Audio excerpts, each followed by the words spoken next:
Hey guys, welcome back. This may be the last video, I believe. This or next, but most likely this one.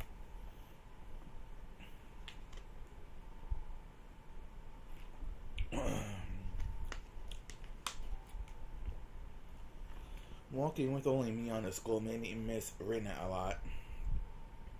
What's wrong, Keychain? Why are you looking around? What? Oh, nothing. It was the same old path to school, but I felt nervous for some reason.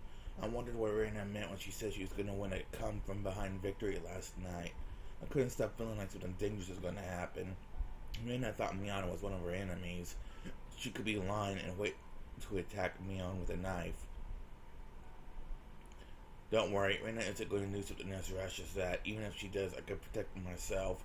Miana said it brightly as if trying to tell me she wasn't afraid of anything. But I couldn't be optimistic like her because I knew exactly what Rina was going through. Rina must be determined by now. She probably wouldn't mind dying fighting against Miana if she wasn't going to win anyway. Of course, that didn't mean she was definitely going to take violent action, but I couldn't deny the possibility either. This old man's more concerned about the reason why Rina went crazy all of a sudden. Was there any reason? I remember the tragedy. I couldn't remember what made the world go crazy, but I remember we got lost in that awfully scary world. It started with small things, and those small things continued to pile up one after another. If you thought about it calmly, you'd laugh because it was really a stupid thing. But once those little tiny things, stupid things started to bother you, you couldn't ignore them. It was that kind of disease, if you could call it one. But there must have been a reason. There must have been a reason that made the world go crazy. But it must be such a small thing that you couldn't even notice. And unfortunately, the reason was very difficult to understand, and you wouldn't be able to figure it out until you died. I have a relative who is a doctor. He said that if you have a tumor in specific parts of your brain, it can change your personality, make you a totally different person. People who suffer from this disease used to be considered haunted by devils or possessed by foxes. People dramatized it like it was something a cult. You mean Rina suffered from a physical disease in her brain? In her case, it might be better to say that it's a mental disease. Rina was upset and mentally unstable because of the murder of Rina and Tepe. At that time like that stupid Oishi told her about what happened to Tamatake-san in an exaggerated way. I think Oishi-san and Takano-san's scrapbooks have many things in common. Really? Like what? Well, he believes in a series of mysterious deaths of Hinamizawa, but that's a delusion, isn't it? I mean, something actually did happen for 5 years in a row, but I think there was no series of murders in the first place. It was true that mysterious incidents happened 5 years in a row, but they were each solved individually. It was the same as a past you didn't need to think of or talk about. We thought of them as series of mysterious deaths, which is why we thought something was going to happen this year too.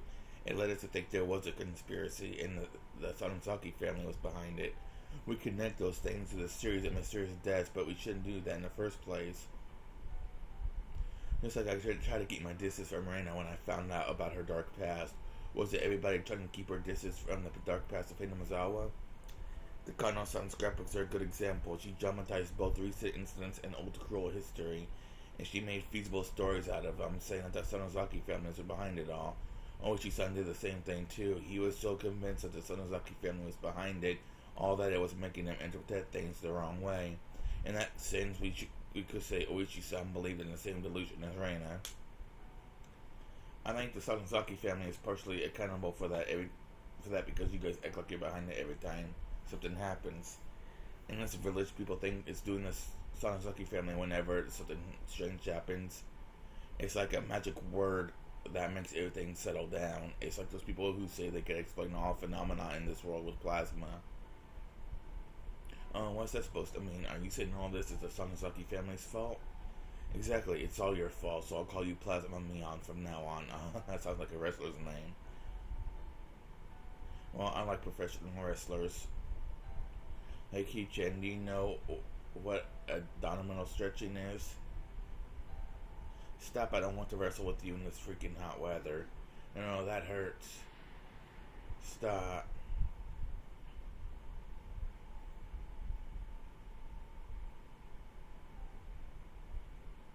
Good morning, Kichi-san. Good morning. Satoko and Rika-chan looked a little sad. when they saw only the two of us. If the three of us came to school together like always, they would have been really happy. But our classmates were as noisy as usual. Nobody seemed to make a big deal about Reina's absence. She said they was going to be here soon, and she started mourning homeroom. Everyone was fooling around as if they didn't want to miss a second of the time until then. Hank, something stinks today. Close the windows. Silly, it'll be hotter in here if we do that. It's really gasoline or something that really stank. Someone from the forestry service must have been putting gasoline into the construction equipment or something. Some students knew the windows were making a fuss because they wanted to close the windows to shut out the smell. Our school was a normal school compared to the others. We were using a part of the forestry service building. Unusual things like this happen sometimes.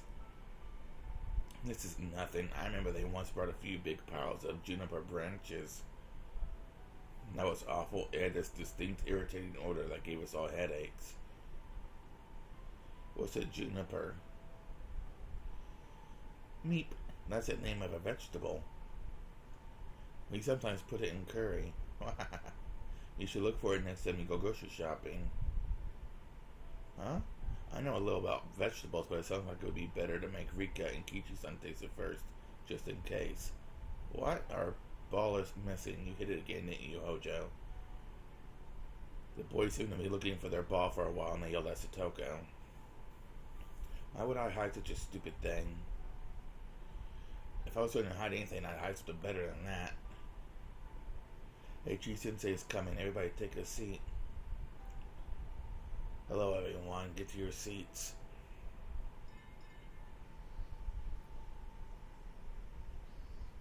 I kept thinking about Reina the whole time during class. I thought about what she said last night. I wonder what her come from behind victory means. According to Takano-san's delusion, the masterminds behind the bioterrorism were the three families and a group of fanatical believers that controlled those three. In other words, the Sonozaki family. What could Reina do alone against them? Mion lived with her grandmother, the leader of the Sonozaki family. There were only two of them in the house. It was possible that Reina would try to break into their house with a knife, but I had already come up with the possibility last night. That's why I called Mion and warned her. On the way to school this morning, Mion told me some bodyguards from the corps had been at her house since this morning. She told me she got it herself, too. There was a black car parked near the school gate. They must have been the bodyguards. But according to Takano-san's parasite theory, the battle wouldn't just end by attacking the leader of the Sonozaki family. According to the delusion she believes in, the conditions of her victory are more complicated than that. She needed to expose the group of fanatics who were behind the Sonozaki family, and she needed to destroy their research on the parasite. Plus, Reina didn't have much time left thanks to the suspicion poison she mentioned. But how exactly could she win and come from behind victory under circumstances like that? She might interpret that the town council are a group of fanatics. If so, she might attack them the next time they have a meeting at the shrine. The town council meets once a month at most. It would be hard to believe that they were holding a meeting today. She probably thought that the place researching the parasite is the Irie Clinic.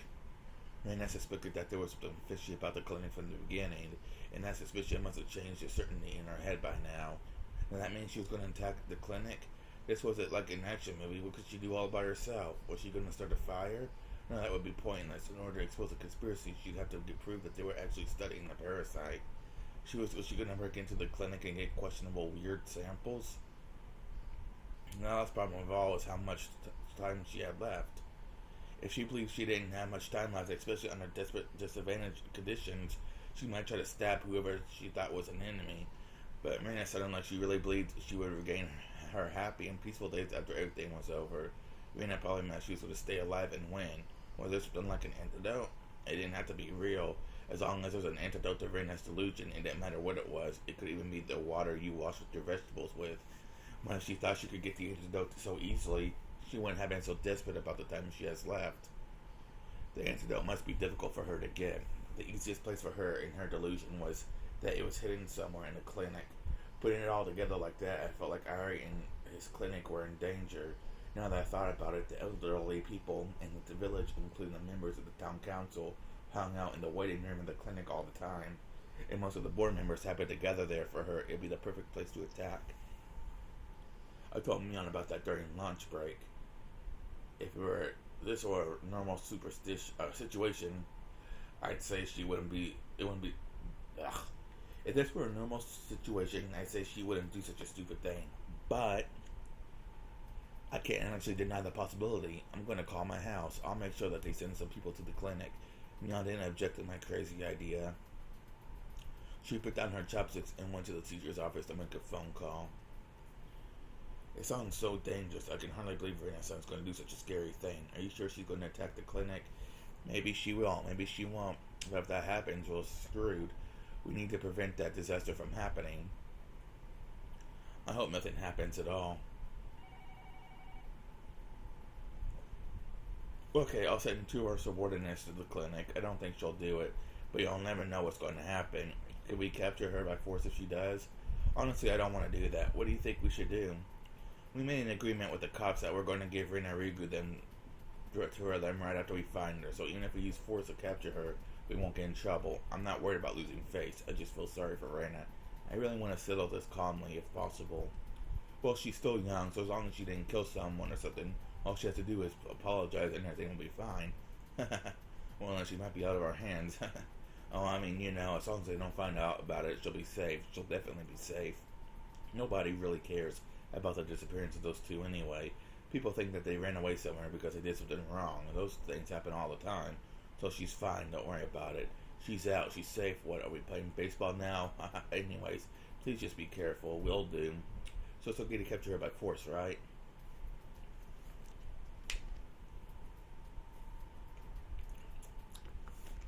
Don't make any mistakes, you have to get her. Please don't make it like a chase scene or anything like that. I couldn't help but have a silly chat with Kasai-san. When I put the phone down, I sensed Ch.6 was looking at me. No wonder she has been able to hear the conversation clearly in this tiny room. Ch.6 put her spoon down with a sad look on her face as she asked the following. Were you talking about Ryugu-san? Yes. Sounds like he said, do you know why Ryugu-san ran away from home? You're close, aren't you? It was hard for anyone to understand Rena's situation except for me and Ki-chan. So most of them thought that Rena just ran away from home, but after she did, the cops made too much of a fuss over it. Or she stupidly believed that the scrapbooks were a big scoop, and he overreacted in trying to find Rena. He had patrol cars running around everywhere in the village. He even used the town council's phone directory to find her. So people in the village thought Rena did something wrong and was trying to run from the cops. Was she going to be difficult for me? Then finding her was to make up a story to retrieve Rena's honor after they detained her. And what about this? Rena went for a walk, fell down, and hit her head on the edge of some tofu, and lost her memory. Always she misunderstood something big time, and he thought she was a criminal. It was too easy. Anyway, we did declare that Oishi was the one who misunderstood everything at the meeting the other day. I had to make the best use of his name while he was feeling down for once. What I had to do was not waste a big deal about this situation, and to create an environment that allowed Reina to forget everything that happened in order to get her life back together as soon as possible. Everything is going to be fine, G-sensei. Reina is a little sick right now, that's all. A fat cop somehow made a lovely mistake and got things twisted around. You don't believe that Reina did something wrong and that she's trying to run from the police, do you? Of course not, but making our family worry by running away from the home isn't a good thing to do either. She had a fight with her father, and she ran away from home for a little while. She acted childish, and that's all. Maybe it'd be the best story to go with. I wonder if she has some problems she couldn't talk to anyone about. I must be a bad teacher because I never realized it. I wish I could have sat down and talked to Rigu-san before all this happened. Jesus, you're taking it too seriously. You need to relax. It's normal for young kids nowadays to run away from their home for a while. Oh no, what am I going to do if Rigu-san becomes one of those bad kids and starts doing really bad things? Rigu-san becomes a bad kid. She does something bad and gets arrested by the police. It's her teacher's responsibility. I'll be dishonorably discharged. I can't eat curry anymore.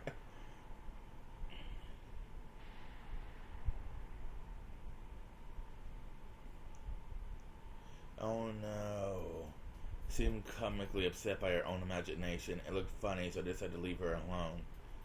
I made to leave the teacher's office to go back to the classroom, but right then the phone rang. Hello? This is the Inosawa Branch School. Sensei had to answer the phone all day today because the principal was on a business trip. I exited to the hallway, then I heard the tone of her voice change. What? Where are you right now? What? I yelled and looked back at her. It was probably Reina. She called to school. I tried to go back into the teacher's office, but Sensei gestured at me not to come in. Ch.6 acknowledged what Rena was saying several times, and then she looked at the clock. Okay, I'll be there. I'm your teacher. You promised me, alright? She said only that, put the phone down, and got her purse out of her locker. Class president, I have an emergency to take care of. I'm going out for a while, so please have everybody study by themselves while I'm gone. She took her car key out from her purse. It was obvious that she was going to see Rena somewhere. She said, was it Rena? That's all. You're in charge of class, okay? Ch.6 probably completely ignored me, and she ran onto the hallway. She ran to the schoolyard and got into her car. The moment her car left through the gate, I ran onto the schoolyard myself. I headed for the black car parked near the gate and knocked on the window. How are you doing, my lady? Everything is quiet so far. I know, but I need you to follow that car just left. I think she's going to meet Rena. Understood. Rena is very paranoid, so you need to be careful. Bring her to my house right after you catch her. After that, follow Kasai's orders. She's my friend. You better not get her hurt. Rena must have told Ch.6 that she wanted to talk to her alone. I could tell it easily from the way she ignored my question. I did feel a little bad for ruining their promise, but it was very important that we caught her before she did something wrong. We could still make up an excuse that she was just wandering around because she had a fight with her father and ran away from home. If she set fire to the clinic or something, there would be nothing I could do. As the car made a rough U-turn on the gravel road and chased after Ch.6's car at full speed, I watched the car until it was gone, and all I could do now was to pray that this would be settled calmly. Hey, pay attention, everyone. Well, we need to study by ourselves for the rest of class today, so get back to your desk and study quietly. Self-studying? Mian ran after me and spoke quietly. Raiden just called. What? Really? Yeah, she just called the teacher's office. I think she said they want to meet with Rena. Rena, I wonder what she's going to do. I have no idea. Anyways, I told my bodyguards to follow Ch.6's car. I feel bad for Rena, but we're going to capture her there by force. I hope it works. We're going to do this kind of stuff. I'm sure they'll do fine. So if they catch her, is everything going to be over? Yeah, we'll have to send her to a hospital. If a doctor sees her, I'm sure he'll find a typical kind of disease or something. It'll be like obsessive psychomatic disorder or whatever. While we were spending our afternoon studying peacefully, the members of the Sonozaki family who had captured Reina, who was waiting for Chi-sensei somewhere, the problem would be solved. It wasn't going to be easy after that, but I was sure Mion would take good care of her, and in the end, everybody would understand that Reina just ran away from home because of a silly fight with her father. A happy ending. Problem solved, right? Mion winked at me, and she looked like she already thought everything was over, but that just didn't sound right to me. I couldn't see the connection between Reina and Chi-sensei. It was hard to explain, but there was something wrong. I wasn't saying that they didn't get along. Reina was a good student until Chi-sensei had a good relationship with her. But I just didn't understand what Reina wanted from Chi-sensei. While I was thinking about it, the door opened and one of our classmates came back from the bathroom with Reina. Reina? Everybody stand up, move to the center of the room. Everyone gasped in surprise. Even Chi-sensei couldn't make everybody go too quiet all of a sudden. Reina was gripping the shoulder of the student who came back from the bathroom in her other hand. She had a big, scary-looking hatchet. It was the same one she had the other night. Everyone immediately understood that Reina had taken a hostage. Are you all deaf? Move to the center of the room. Push the desk to the side. Nobody grasped what she was asking us to do. We all froze. Reina was the only one smiling. It was terrifying. Mi-chan, you're the class president. Tell everyone to move to the center. Reina, what are you doing? Bam! A loud noise washed out Mion's voice. Reina hit the teacher's desk really hard with her hatchet. She pulled out the hatchet, making an ominous ripping noise. There was now a line of violence carved plainly into the desk. Uh-oh. She broke it. Chi-sensei is going to get mad when she comes back. No, that wasn't it. What the hell? I knew I couldn't trust you, Mi-chan. I'm going to ask Kichi-kun then. You're my only friend, right, Kichi-kun? So I can trust you, can't I? Your eyes, you look so scary. I never seen eyes like that in my life. Your eyes are full of insanity. All your people are afraid of insanity. Insanity means that person doesn't share the same values and the same common sense as us. For example, they say a thief breaks into your house and he ties you up. You'll get scared and wonder if he's going to stab you before he leaves. But you hope that the thief has feelings too and he's not going to kill you for no reason. No matter how bad the person is, we tend to believe in his goodwill as long as we share the same values and the same common sense and the same morals as him. But we can't expect goodwill from somebody who doesn't have those things. We can't expect goodwill from a person who can't communicate with us. When a burglar has a knife and you beg him not to hurt you, you expect him to listen to you and show you mercy. In other words, you can still communicate with him, but if he doesn't have the ability to communicate, he's just like a monster that's trying to attack you, or like the blade of the guillotine that's falling down on you. You fear him because you can't communicate with him. That's insanity. It was the same fear as we were feeling towards that very moment, towards Rin at the very moment. She looked like human just like us, but there was no room for her to communicate with us like a normal person could. Everybody understood that fear instinctively. Kichika, make them move to the desk to the room in the middle. Okay. Everybody, listen to what Rena says. Rena was like a barrel of gunpowder at that moment. She seemed really calm and quiet, but she could explode any minute. When she did, I doubt she'd show us any mercy. She probably wouldn't hesitate to use that hatchet on us. That's right, just like I didn't feel guilty or hesitate to kill Rena and Mion. Everybody went all quiet, all pushing the desk against the wall to make space where Rena wanted it. Rena, saying that we were moving too slow, hit the blackboard with the hatchet, making a horrible noise. Every time she did that, she left an equally horrible scar on the blackboard, the thing that we looked at most in school. Kichi-kun, can you get the jump ropes out of the lockers? Use them to tie our classmates up. I'm not good at tying knots. I probably can't tie them up very well. I'll check one by one if you tie them up well enough. If I find the ropes loose, I'll kill the person. So you better tie them up really well. We were still kids. We saw the word kill all the time. It was used a lot in comic books and cartoons after all. So normally, assuming you used to hearing the word kill. But when Rena says she killed us, it sounded so frightening. I never heard something like that before in my life. So right now, our lives were like cards she could use for negotiation. She tried to get rid of one card every time someone refused her request. Get rid of, damn it, why did we use such a scary word like get rid of for simple things like playing cards? Anyway, we were about 20 students in the class. That was a bit too many for Rena to handle. She might get rid of one or two just to set an example. I decided to do what Rena said because I didn't want her to lose her temper. I got out everybody's jump ropes from their lockers. All of you get on the floor. Kichika and you can start tying their hands behind their backs. Tie them really tightly. You're on my side, aren't you? You want to tie them loosely on purpose, would you? Mion tried to make eye contact with me. If everybody was tied down, we wouldn't be able to stop her from occupying the school. There are more than 20 students in this class. Half of them are boys, but most of them are smaller than Rena. But there were enough people here to overpower her. But if we did that, Rena would probably hit her hostage with the hatchet, and she used the hatchet to attack the rest of us without hesitation. It'd be a bloody battle. I'm sure somebody would get hurt if we tried to overpower her. The hostage would be seriously injured, or maybe even die. If that happened, it was over. No matter how hard we tried to cover up, she'd never be able to live peacefully like before. And Mion seemed to understand that too. I could tell from her in his eyes that she wasn't going easy on us.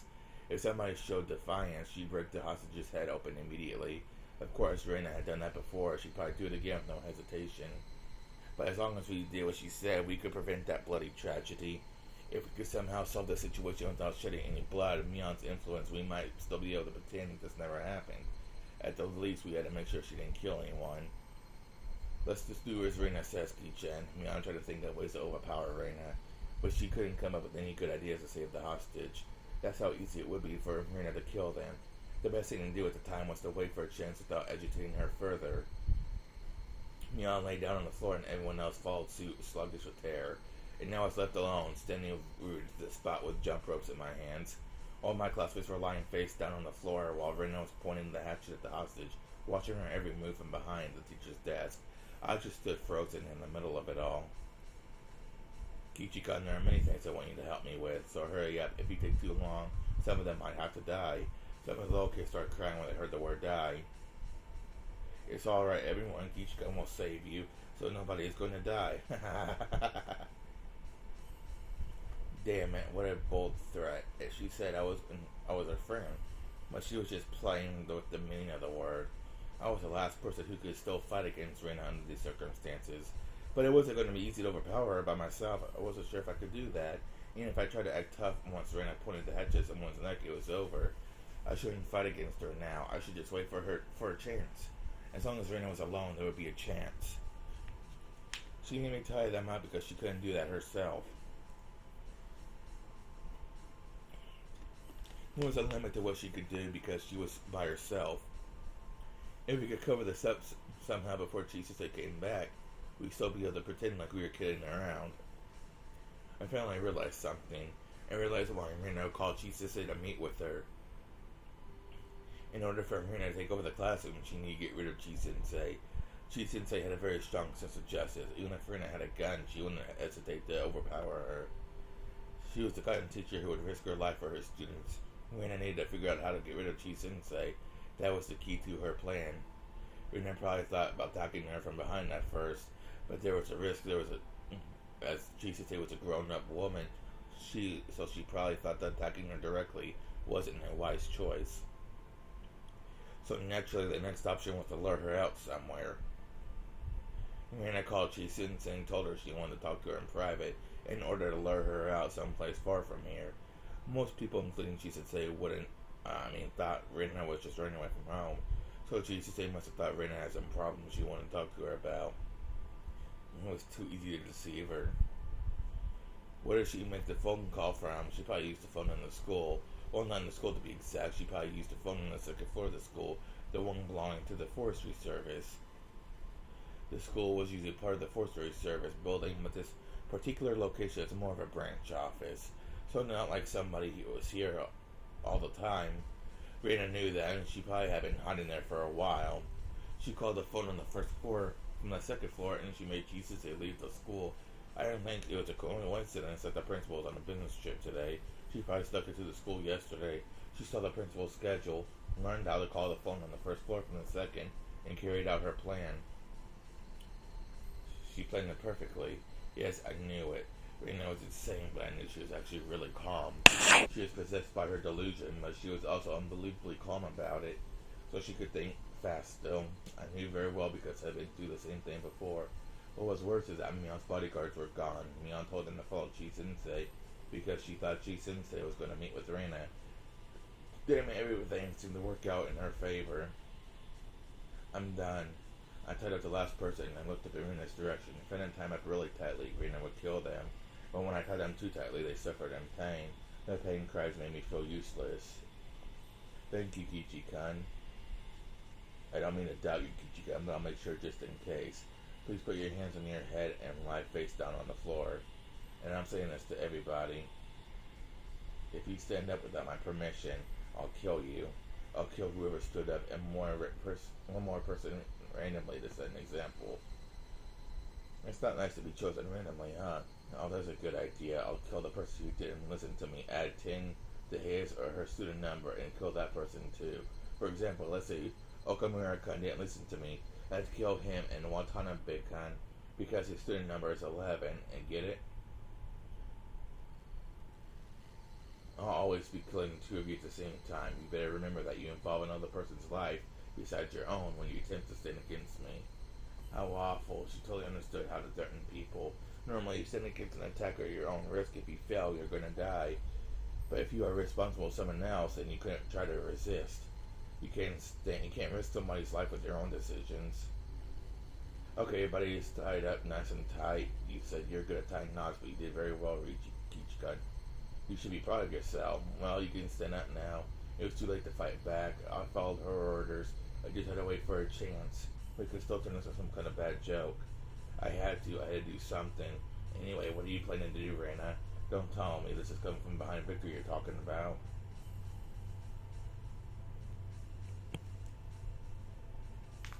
Oh, maybe it is.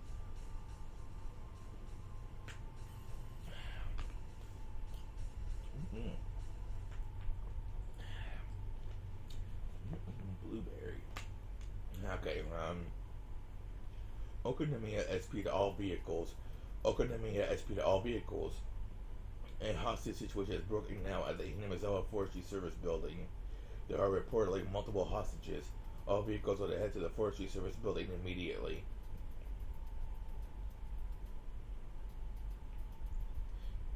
Kuma-chan. Sorry I'm late. What's going on? Hello, sir. Today around 1 p.m., the Hinamazawa Brand School's classroom was taken over. All 25 students have been taken hostage. The suspect's initial demands were to prohibit all entry to the Brand School's property to secure a hotline to us. So they're willing to negotiate us from the start. What's going on? Also, the suspect is asking for you, Oishi-san. It's Rina Rigu. Rigu-san.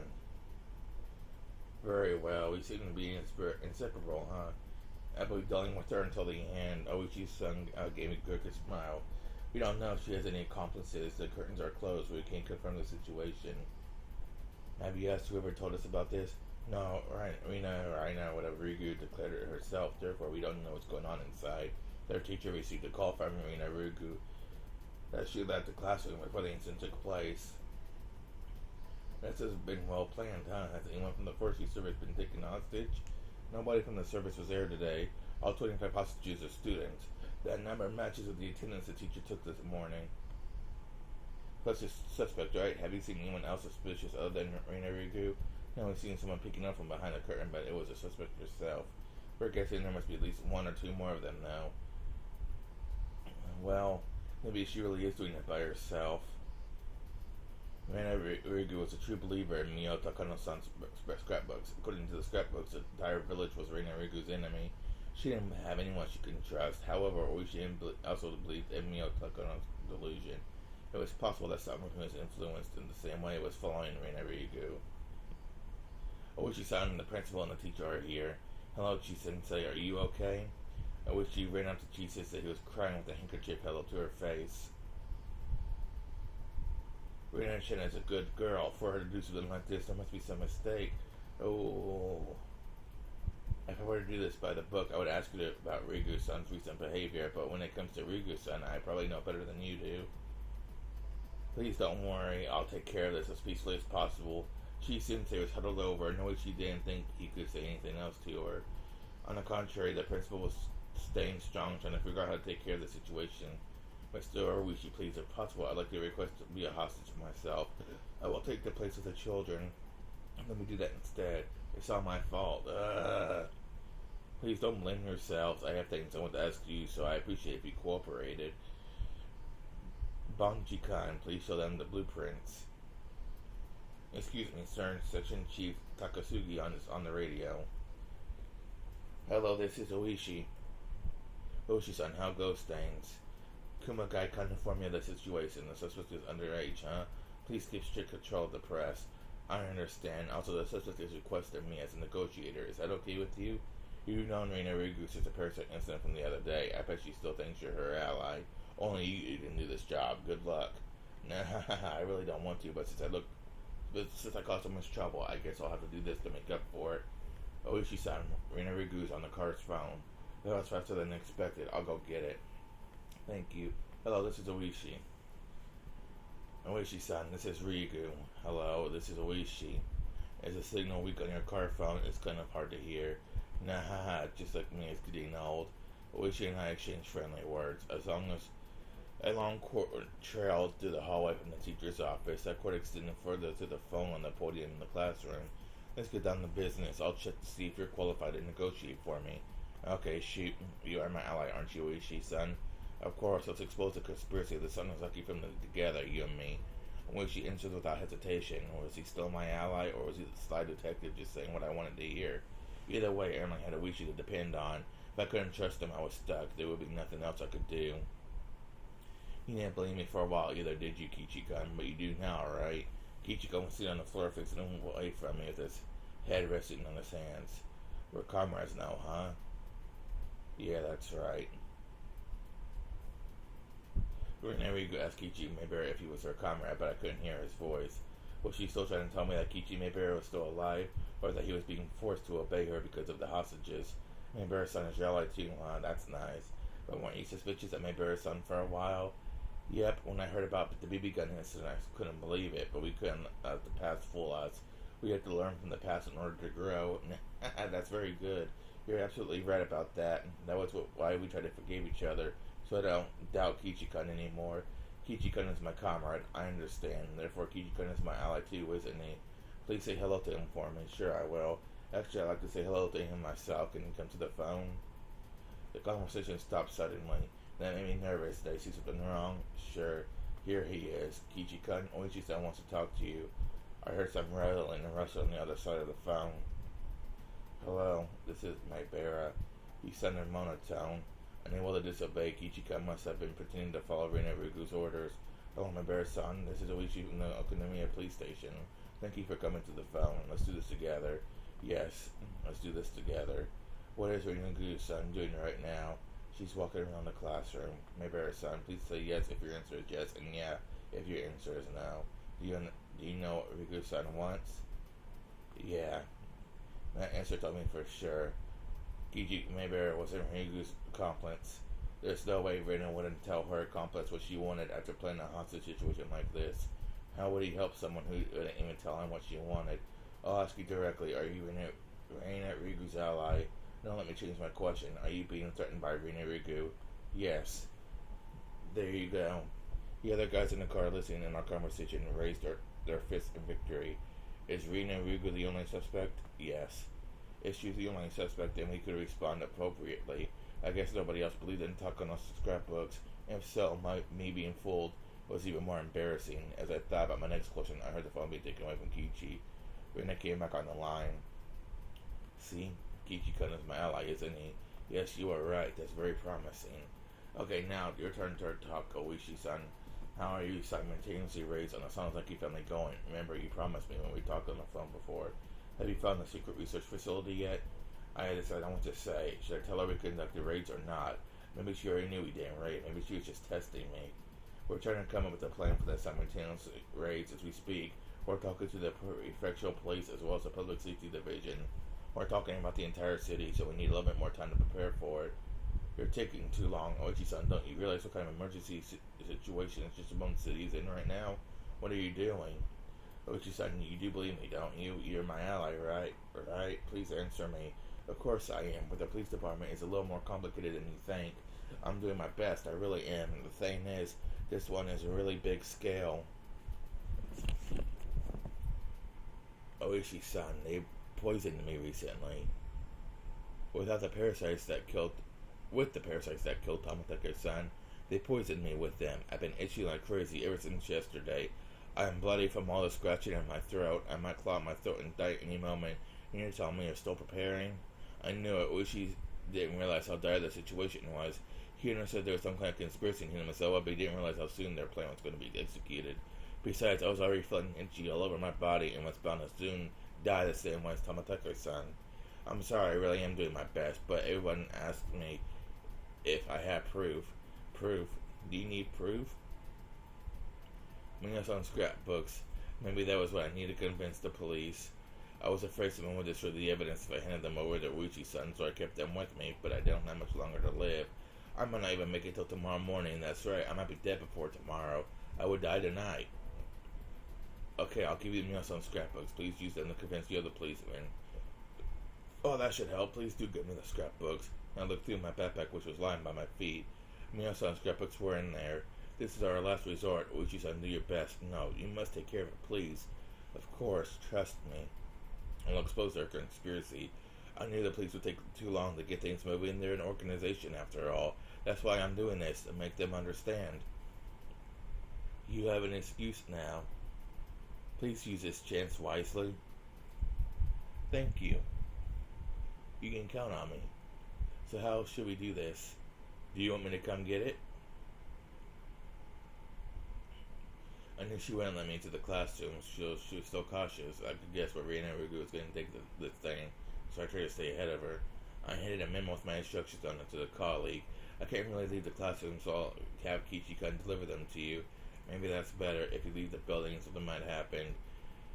What do you mean? Well, I'm sure the Sonozaki family already knows about what's going on here. I'm sure they didn't expect you to do something like this, so they might come to shut you up.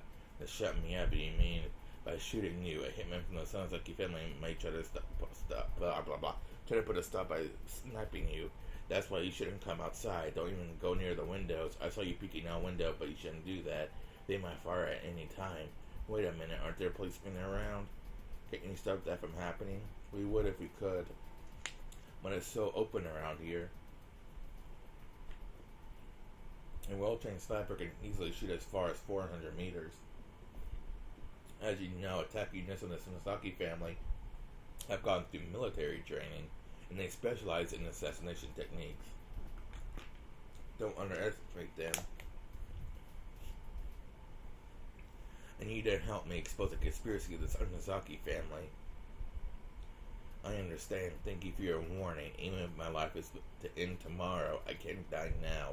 That's right. Under no circumstance should you peek out the windows, okay? Be very careful. The phone conversation ended. Right now, Ryugu is going to let Kichi Maibara deliver the scrapbooks. Did you get what I wrote in the memo already? Yes, we've got it. Do you think it'll work? I scared her, so I don't think she'll peek out the windows. I'm sure she'll still have her eyes open, though. It'll work around it. I roughly understood what was going on from the phone conversation. Okay, Kichi-kun, here are the scrapbooks. Their contents are very important. They're proof of the Tsumisaki family's conspiracy, and the police can use them as evidence to conduct a raid. Please take this to Uchi-san, okay? And when you do, give it to him, come right back. I'm watching you. If you do something you aren't supposed to, I'll be angry. Rina took out a couple of old scrapbooks from her backpack and gave them to me. Then she cast a sidelong glance at Mion. I'll tell you about these later, Mi-chan. I'll tell you all about what a scary conspiracy your family is planning. Or maybe you already know, huh? Anyway, go on, Kichi-kun. Just go the hallway out into the schoolyard. Or halfway out into the schoolyard. Don't say anything. You're just delivering the scrapbooks. Don't talk, okay? If you do, if it was Ch.6, she'd slap you with a ruler. But, what should I use instead? Alright, I won't even say a word. Come on, put that hatchet down. I'm your ally, right? Trust me, okay? Yeah, you're right. I trust you, so please don't betray me, okay? Rena's eyes were telling me clearly. They were telling me she didn't trust me. But even in this stage, she also knew she shouldn't distrust her friends. Therefore, although she couldn't trust me, she was pretending to. That's why she didn't tie me up. Okay, I'll be going. I'll be right back. Okay. I walked past my friends who were lying down on the floor and headed to the exit. I saw some of their faces as I passed. Some were fearful. Some were sure that I used the opportunity to run. And some were scared that they'd die if I did. Don't worry, guys. I won't let her touch any of you. And when I try to do something, I'll stop her even if I have to risk my own life. Anyway, I'd do whatever it took to ensure that nobody died. I had to make sure Rena didn't get angry. I just wait for the right moment. I went down to the school entrance and changed my shoes. Then unlocked the door and stepped outside.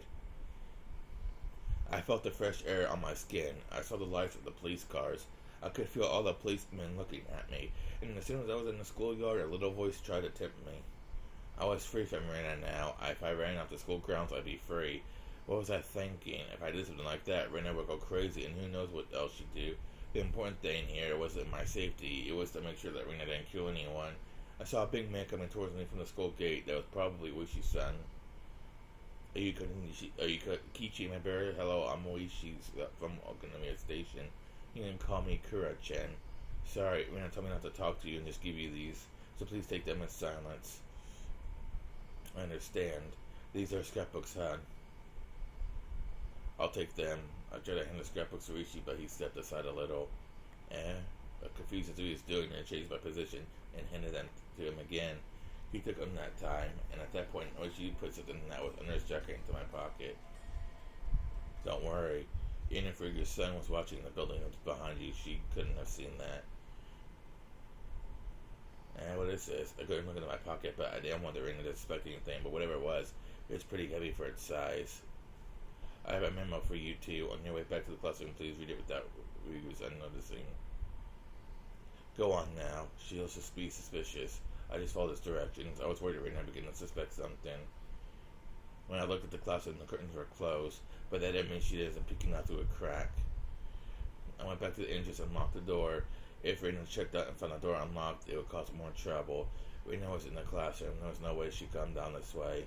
She was alone. If she left the classroom, everyone would get up and run. They couldn't run because Rena was there, but they were all waiting for their chance. The entrance then was Rena's blind spot, and I changed my shoes. I quickly moved what she had in my pocket. There was a radio with an earpiece, and something else that looked like a short police baton. There was also a folded piece of paper. I opened the piece of paper and saw a note written in small print. Dear my Barricon, please hide the bug in your pocket. It picks up Amy with a low voice so you can use it to get in touch with me. By using this earphone, you can hear me in return. There's also a spray for self-protection. It sprays as far as 1 meter. Make sure you aim for the face. That's supposed to be the spray. I guess it's safe to try it here. I held on the button. The gas sprayed out from the nozzle. Compared to Rena's sachet, this required some caution, but it was still small enough to fit inside my hand. It was reassuring that I could easily hide it. In other words, it's not possible for me to stop Rena. As I realized all my cluster's face rested on my shoulders, I felt sweat form on my face. The memo continued. The spray is just for self-defense purposes. Pepper spray only impairs eyesight and will make your enemy powerless due to the extreme pain and coughing for at least 30 minutes. It's not powerful enough to render them unconscious. Therefore, please don't forget there's a possibility that your enemy may fight back desperately in panic. This spray is your last resort. Please don't depend on it, but if you need to, make sure to use it. Oishi. Was he telling me to use it or not? It was probably one of those grown-up issues. If the cops had trusted me solely with the fate of the hostages, I failed and they'd be held liable. So while he gave me a weapon, he made me consider its use. I hid the bug and spray in my pockets and went back to the classroom. I felt a little dizzy, maybe because I was nervous. I was simply following Rena's orders because I had no other choice.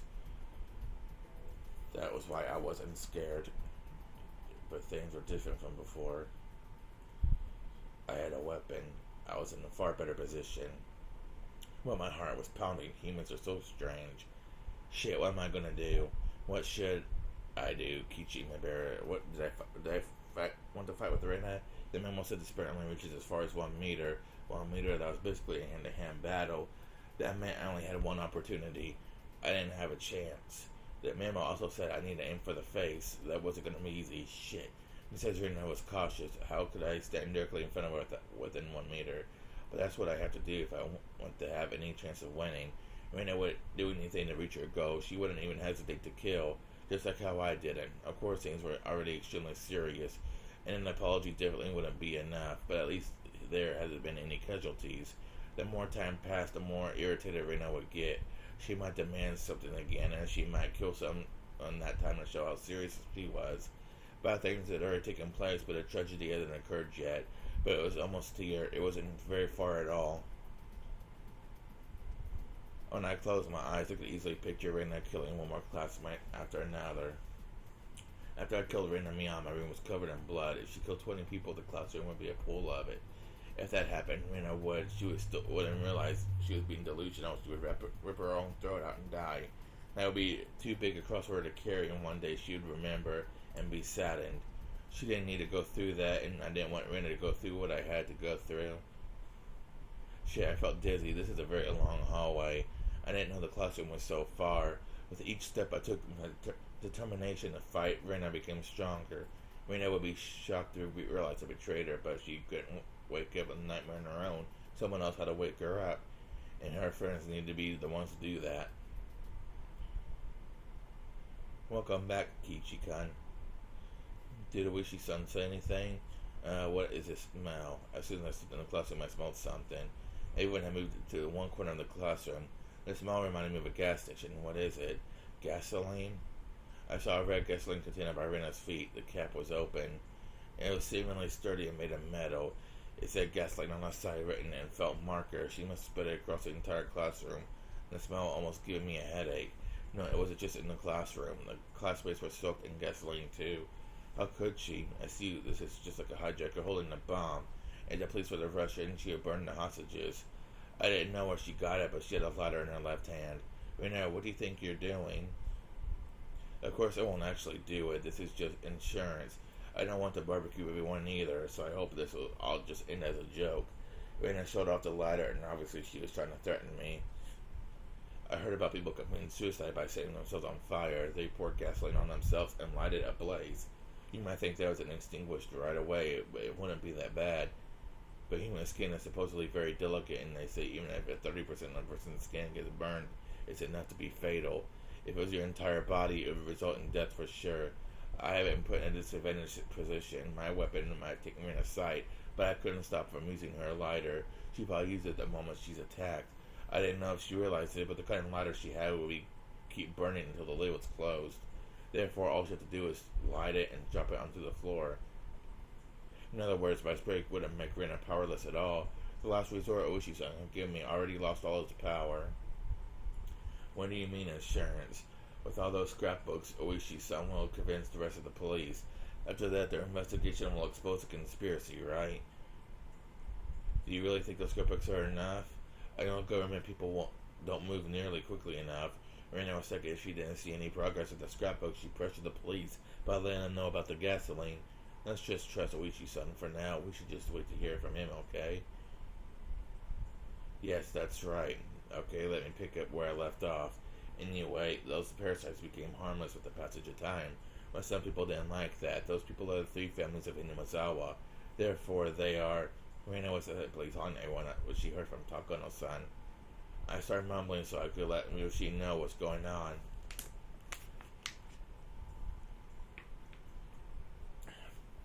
What a smell. Scattering a whole portable tank of gasoline. I was pretending to mumble to myself so I could only say it very quietly. Wish I could say it louder, but that's probably impossible. I wasn't sure if Oichi-san could hear me. I thought of an idea to find out whether or not they could hear me. It'd be nice if I heard a car honk. Kuba-chan honked the horn. Oishi honked once quickly. Gasoline, huh? Shit, that explains the smell. I'm sure she's continuing to use it when she gets what she wants. Kuma-chan. People usually mean an 18-liter tank when they see a portable tank of gasoline, right? Well, probably, but I'm not sure. Komiyama-kan, is there still someone from the forestry service here? Could you get him? I see those kids have gasoline written on them. Do plastic kerosene tanks have kerosene written on them?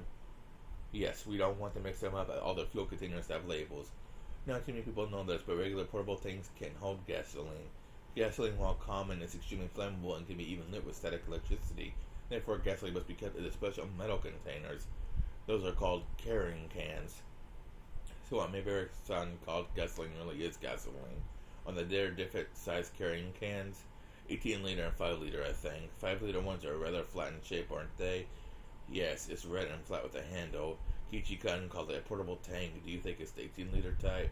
Maybe he called it a portable tank because he wasn't familiar with the shape. But either way, if it's really gasoline, it's really dangerous. Gasoline burns when lit, but what's an even bigger threat than liquid gasoline are the fumes. When gasoline fumes are lit on fire, they explode. Also, gasoline evaporates easily. Even at freezing temperatures, it evaporates. And so, in other words, inside the closed room, the fumes would fill the entire space. The classroom would become a bomb itself. Too much. Do you know anything about Class 4 hazardous materials? No, I know gasoline fumes are dangerous, but I don't know any more than that. To prepare for the worst case scenario, I want to find out the difference in scale between the 18-liter and the 5-liter. Oh no, I'll ask the old guy. Excuse me, could you call the station to see if the old guy from the forensic department is still there? Well, I've heard what's going on. The criminal requested you, huh? Kaboom. Michi Ipatsu Ran. Nah ha ha ha. Door on top of that too. This isn't a laughing matter anymore. Anyway, do you know about 4th class hazardous materials? 4th class, huh? If we got everyone here, we know everything about the hazardous materials. That's just like to spread gasoline or something? Yeah, that's exactly what's happening here. We bug one of the hostages. Supposedly, the suspect spread gasoline throughout the classroom, but we don't know if it's from an 18-liter can or a 5-liter can. Can you tell the worst-case scenario for both of them? How big is the classroom? Let's see, approximately 50 square meters. And the room is closed, huh? More than likely. I'm sure the smell must be horrible. That's not good, Oishi. I had a feeling the classroom would blow up. Everyone in the classroom would be dead for sure. You mean in the case of the 18-liter? Fool, I'm talking about the 5-liter one. If I remember correctly, 4 liters is plenty enough to blow up an 8x8 meter room. The policeman listening to this conversation on the side went pale. 8x8 meters meant a room now is 64 square meters. Only 4 liters are needed to blow up that, and at least 5 meters were scattered in a 50 square meter room. Nah, haha. In other words, the room has more than enough gasoline, huh? That's not good. I'd rather not hear this, but what would happen if it was an 18-liter can? Let's see, to put in your words, Oishi, the dealer's in, and it's Richi, Ipasu, Penfu, Tanyao, Aka, and Dora. What do you mean? Buy man from the dealer 24,000 points. The base is distribution is 25,000 points, so there'll be 1,000 points stick left. Something like that. There may be one pillar left if you're lucky. My gosh, I don't want that kind of Richie. You should call the fire department and get a chemical unit ready. You'll need to have them deal with it after the incident is taken care of. Shit, I heard this through the bug, so if a fire engine shows up, the suspect will find out. I guess I'll have them get ready where she can't see them. Yeah, that's a good idea. You mentioned a bug, didn't you? Yes, I had a chance to come in contact with one of the hostages. I gave him a bug. That's why I found out about the gasoline. That's not good. There have been incidents where the sparks from electronic devices set gasoline on fire. You know, gasoline's flash point is about 300 degrees. Even static electricity can easily cause an explosion. You gotta be kidding me. Why is such a dangerous liquid available to just about anybody? Oh, that should I know. Tell that to the fire laws and the automobile companies. Since it's June, the air isn't that dry. Just be on the safe side. Tell them to turn off the listening device. Oishi-san, according to what I can hear through the bug, the suspect has a lighter. That means even if Ibera-san used the pepper spray to stop her, he won't be able to prevent her from igniting the gasoline, and we can't even use the bug anymore. Damn it. Oishi, a lighter is really, really bad. Don't even let her play with it. The suspect may not know how dangerous gasoline is. From hearing how much she spread, I don't think she knows anything about it. Oishi's back was covered with cold sweat. He never even thought this would turn into such a serious matter. He didn't know how dangerous gasoline was. He didn't know how. He didn't know because he didn't heard of cars exploding in car accidents. He knew it was dangerous, but he didn't know what it was capable of. Gasoline is more dangerous once it evaporates. Therefore, a burning car in an incident in gasoline fumes being ignited are at completely different levels. It's quite simple to understand if you think about how car engines work. The car evaporates gasoline in the carburetor and let it explode, and the engine cylinders. In other words, that low explosion in the engine is what gives cars the power to move. Therefore, if we want more power, an engine needs to be bigger to create a bigger explosion. So if an engine cylinder was the size of a classroom, how much power would it create?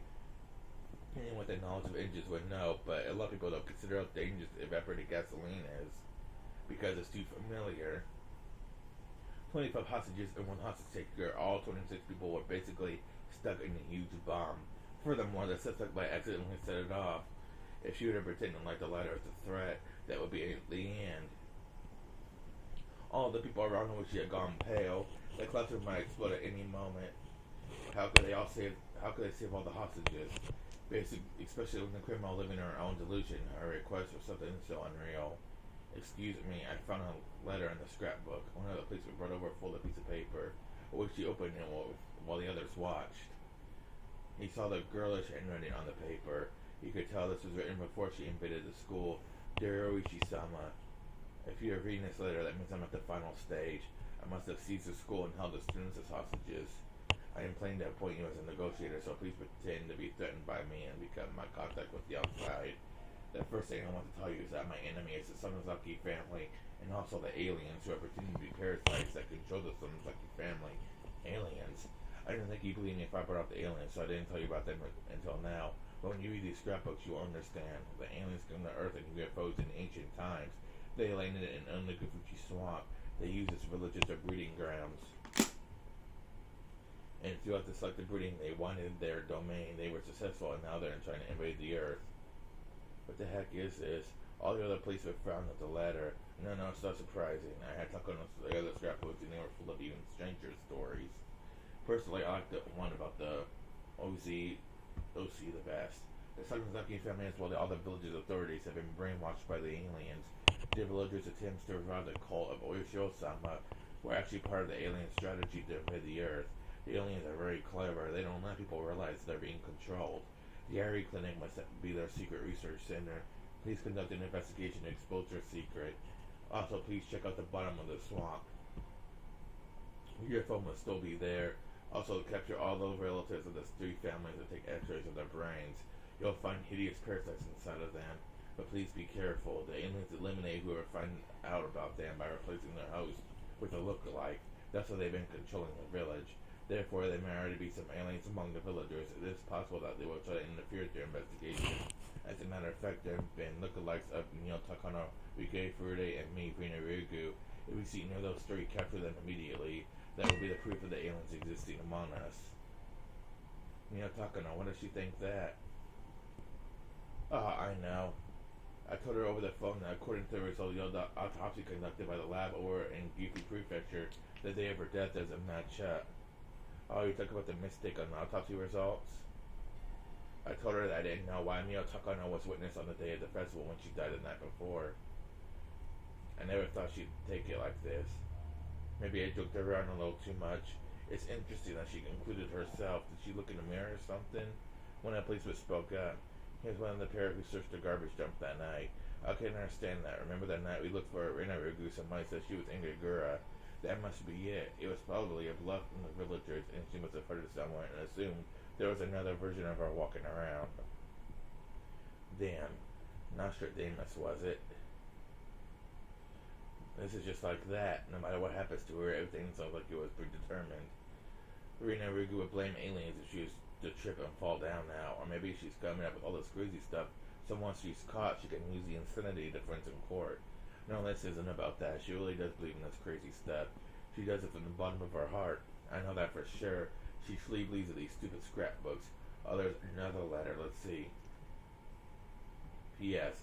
I was poisoned yesterday with the same stuff that killed Tabateki son.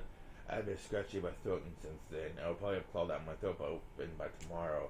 If you can find the antidote when you investigate the Ivy Clinic, please bring it to me. That sure is something, yeah. If she believes in alien stories, maybe we could trick her with an antidote. But you may not find the antidote, or maybe it'll be too late by the time you do. Therefore, considering the time I have left, I will set 7 p.m. tonight as the deadline.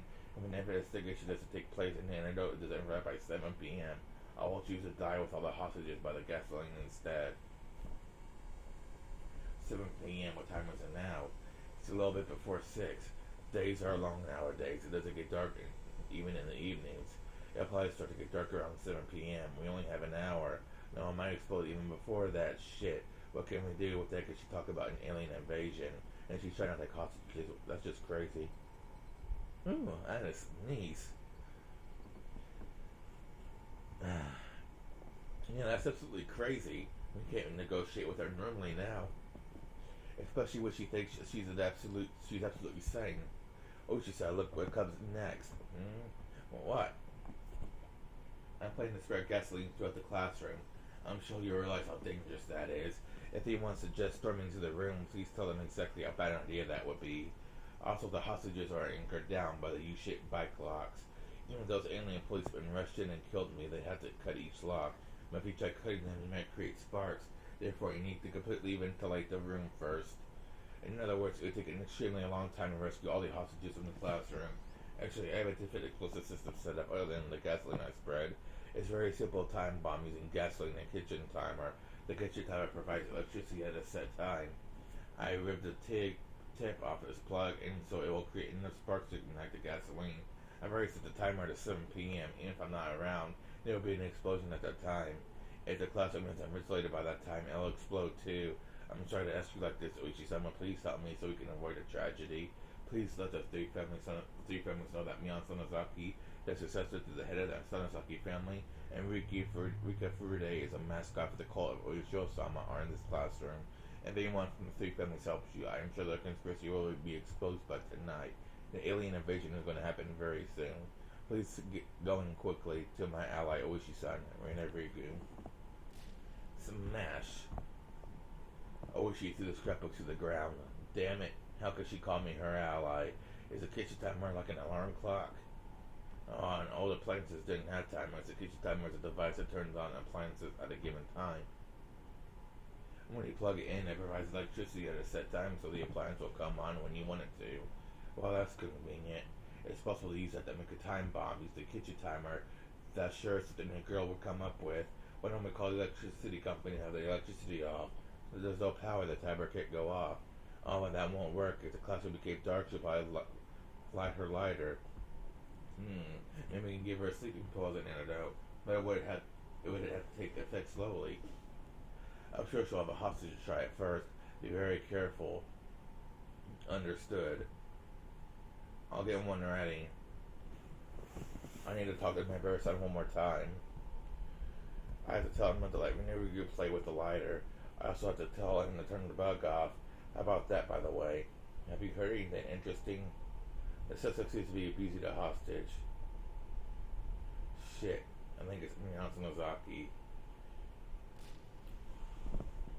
Stop it, Marina. Rina kept hitting Miyano with it, who had her hands tied behind her back. Rina wasn't using her fist, but instead the handle of her hatchet. Kichiko, you promised me you wouldn't move. If you do, I'll be angry.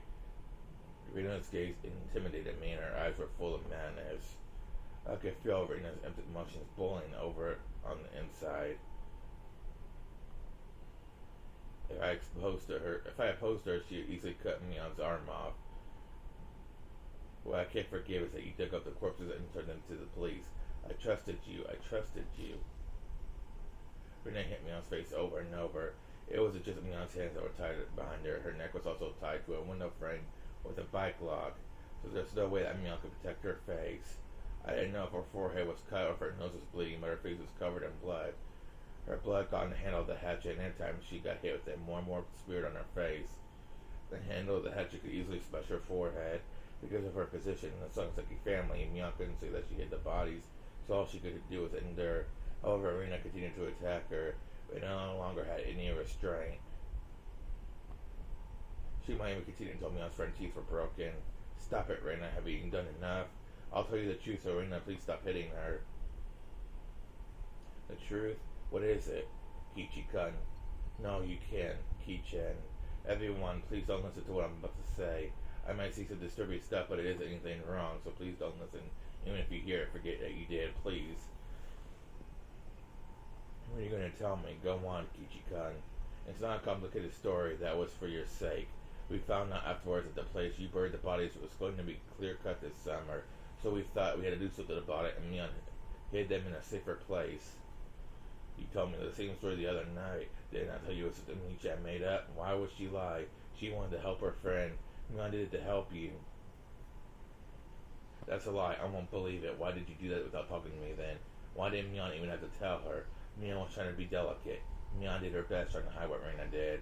Mion knew Rina was at her wits' end, and that was why she did it in secret. But Rina didn't want to believe her. That's not so, Kichi-kun. How contemptible of you, Michan, to even deceive him. I won't say anything about your tricks during your club activities, but this, I can't forgive you. I can't forgive you. I can't forgive you. I can't forgive you. Stop it. Don't hit Mion. Mion didn't do anything. I never knew having your hands tied up behind your back was that scary. Mion got hit repeatedly with the handle of the hatchet. She could only endure. She couldn't even protect herself with her hands. Hey, is it true, Michan? If so, why didn't you tell me? Can't you understand Mion's position? She has to follow certain rules. As a member of the Tsumisoroboshi family, shouldn't you be grateful for what she's done for you? I may have said it too aggressively. Rina turned around and glared at me. That's right, Kichi-kun. Michan sold me out to the police because of the circumstances surrounding the Tsumisoroboshi family. She sold out her friend. I was her friend. I really liked her. That wasn't mean, Michan. I really did like you so much. Why? How could you? Wow. This was senseless. Rina cried as if being bullied, but she was the one doing the bullying.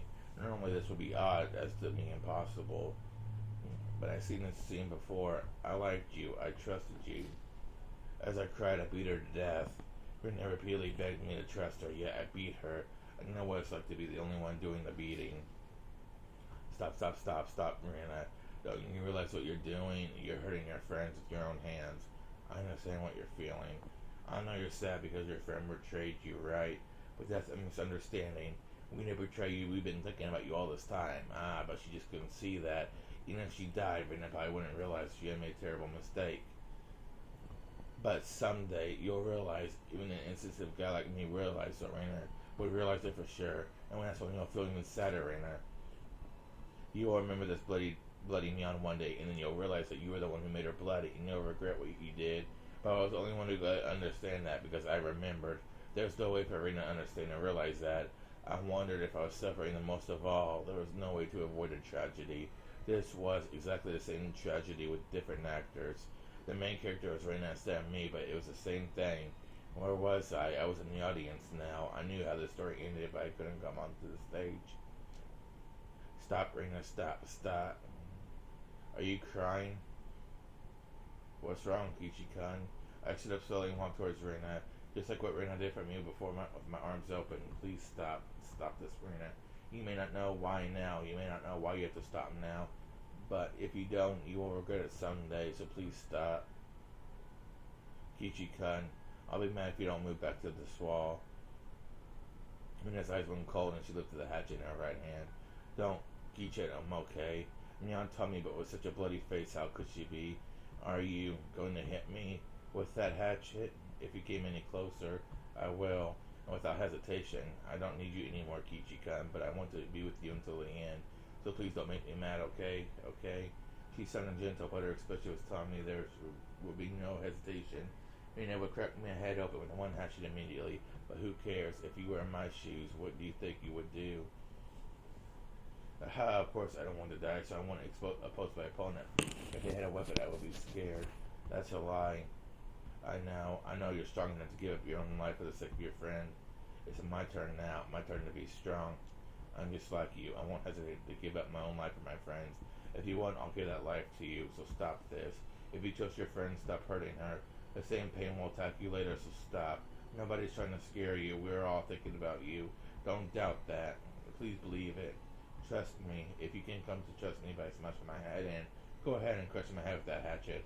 I won't try to protect myself. Don't come any closer. If you do, I'll light this place up. Rena lifted the lighter overhead. You fool. How long are you going to dream about such crazy things? You already know that yourself, don't you? That's all just a bad dream. You wanted some way to wake you up. I'm here. I'm here to wake you up from your nightmares. And no one who has to wake up, Kichi-kun. Can't you believe that those aliens are trying to invade the village? You believed in me back then. Are you doubting me again? Can't you trust me? Rena opened the lid of the lighter. I could tell the thumb was about to light it. Rena was prepared to die with anyone else. Rena would die without knowing the truth. She would die believing it was a world that was crazy. She would die cursing everything in this world. That was the storyline of this tragedy, was it? This was a theater from hell. When an interesting script. Who wrote it? A devil? Shit, I wonder this happened. Don't underestimate Kichi Maibara, the original main character. Don't think the same storyline will work again. I'll be taking over the script this time, and I'm going to destroy it. I won't let this bad ending take place. I'm going to destroy their expectations. You're the one who doesn't trust me, Rena. Just trust me and shut up and trust me. This is all for your own sake. As the main character of the previous tragedy, I am telling you this. You just shut up and listen to me. What are you talking about, Kichi-kun? Shut up, I trust you. You're the one who doesn't trust me, Kichi-kun. Why don't you believe me? Shut up. I know you're wrong. I know how you'll end up, so I know you're going to regret it in the future. I don't want you to finish your life without realizing what you've done. You just don't know how sad that is yet. I have no idea what you're talking about. Are you okay, Kichi-kun? Yeah, I bet you have no idea what I'm talking about. I'll tell you the story of a pathetic guy. Once upon a time, there was a pathetic guy named Kichi Maibara. He had no complaints about his life, and he spent every day fouling with his friends. But one day, he started to doubt them. After a while, he started to doubt everything. He didn't notice how worried his friends were, and he hurt them repeatedly. How sorrowful. They trusted each other, but they couldn't let each other know. Can you believe something as stupid as that actually happened? Then I beat you and Mion with that metal bat to the point of death. But you begged me to trust you until your final moments. You didn't even try to protect your head. You trusted me up until your final moments, reaching your hands out to me. I didn't realize that what you were doing and beat you to death anyway. Do you know how sinful that was? I bet you have no idea. That's why I have to make up for what I've done. I'm going to stop you, Rena.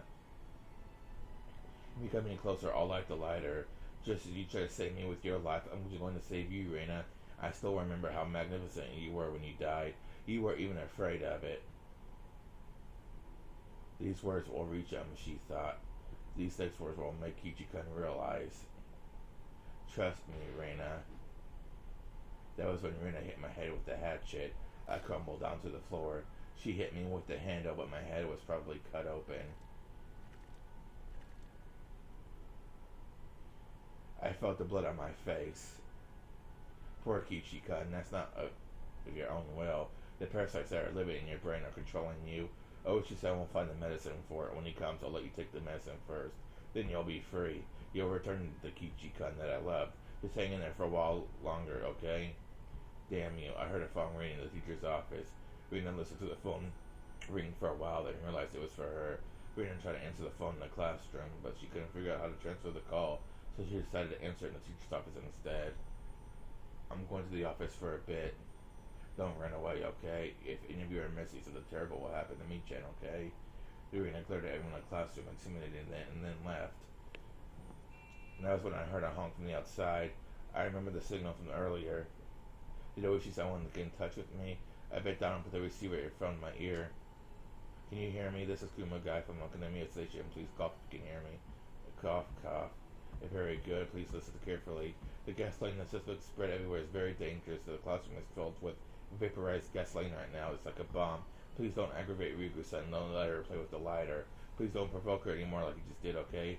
This bug is awful. It's possible for gasoline fumes to ignite at the slightest spark. Therefore, please turn the bug off after this communication. That's just to be on the safe side. Also, one last thing. According to the suspect's note, she set the time bomb. A time bomb, she used a kitchen timer to make a simple time bomb, and the classroom will explode. It goes off. We're trying to get some sleeping pills ready to give her as an antidote, but we don't have much time left. According to her note, the timer is set for at 7 p.m. They looked at the wall. It was 6:45. There was only 15 minutes left. I could hear Rina screaming to the phone. No, the timer's already been set. Hurry up, Oishi-san. I won't wait for a second longer. As you can hear, Rina Rigu's refusing to reset the timer. She's going to kill herself in 15 minutes. I remember thinking the same way as Rina after I killed Rina and Mion. I knew the police would come. I thought someone would solve the mystery after I was dead. If that's what Rina was thinking, then she had been planning to kill herself in the beginning. What do you want me to do? The sleeping pill should arrive soon, but if an explosion took place before, we could negotiate. There would be no point. We want you to find a time bomb and disassemble it. You need to cut the red and blue cords like in the movies.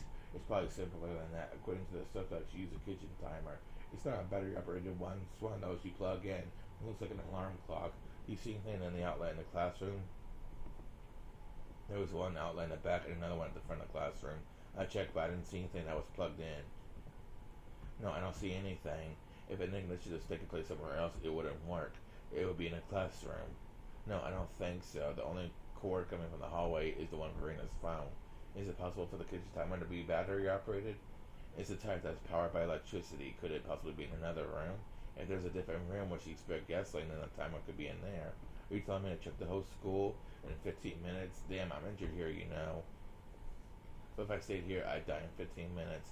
That was a time to be pessimistic. This was probably my last chance to stop this tragedy taking place. She spread the gasoline while I was out to deliver the scrapbooks. She must have done it a fairly short time. I really didn't think she had enough time to spread it anywhere else other than the classroom. Then where was the time bomb? We're ready to deliver everything we can here, so please help us, that's all. If you don't have any questions on the communication, is there anything else? No, not really. Oh, but yeah, I do have one thing to say. What is it? Please tell Oishi that he should never have told me, Rina. He should never told Rina about my past. If I could come out this alive, I'll punch him, so you better prepare. Wait, 2 punches, one for telling Rina about me and another for telling me about Rina. I understand. Oishi was disappointed in himself for letting Rina Rigu fool him. I'm sure he'll be happy to let you throw a punch or two. Is that it now? Yeah, I've already wasted a few minutes here. See ya. Be safe. Quick. Rina was still on the phone. Someone's definitely trying to stall her. From what I could hear, it sounded like he was telling her that they investigated the main Sonozaki residence and found something awful in their secret basement or something like that. And if he went too far, Rina would believe everything again. Mion was going to hit again for lying. Excuse me. Kichi-kun. Ricochet and Satoko crawled up to me. Did you hear? Chops are my specialty. I can't let Rina-san do this to me. Satoko realized how serious the situation was as well. The lives of the hostages, including her own, were about to be taken. Yes, she tried to remain strong. Satoko, even if you die, please don't hate Rina. Rina is sick. She's unfortunate enough to get this tragic disease. Remember, we had so much fun together. Satoko, I still believe both you and Rina are my wonderful friends. How could you still say that she is your friend after what she has done to me and son? But you can understand, Satoko. Once the demon starts to act up inside, no matter how tragic the outcome, you just can't stop it. Satoko quietly hung her head. I didn't understand what Rika-chan was trying to say to Satoko, but maybe. I believe in Rina-san. There you go, Satoko. I hugged Satoko's head. Ricochet's arms were tied up so she could embrace Satoko, but she put her forehead closer to her and praised. Okay, then I'm asking the world's best trap expert if you were to blow up this room, Or would you slip a time bomb? Count on me. The device must be connected to the outlet, huh?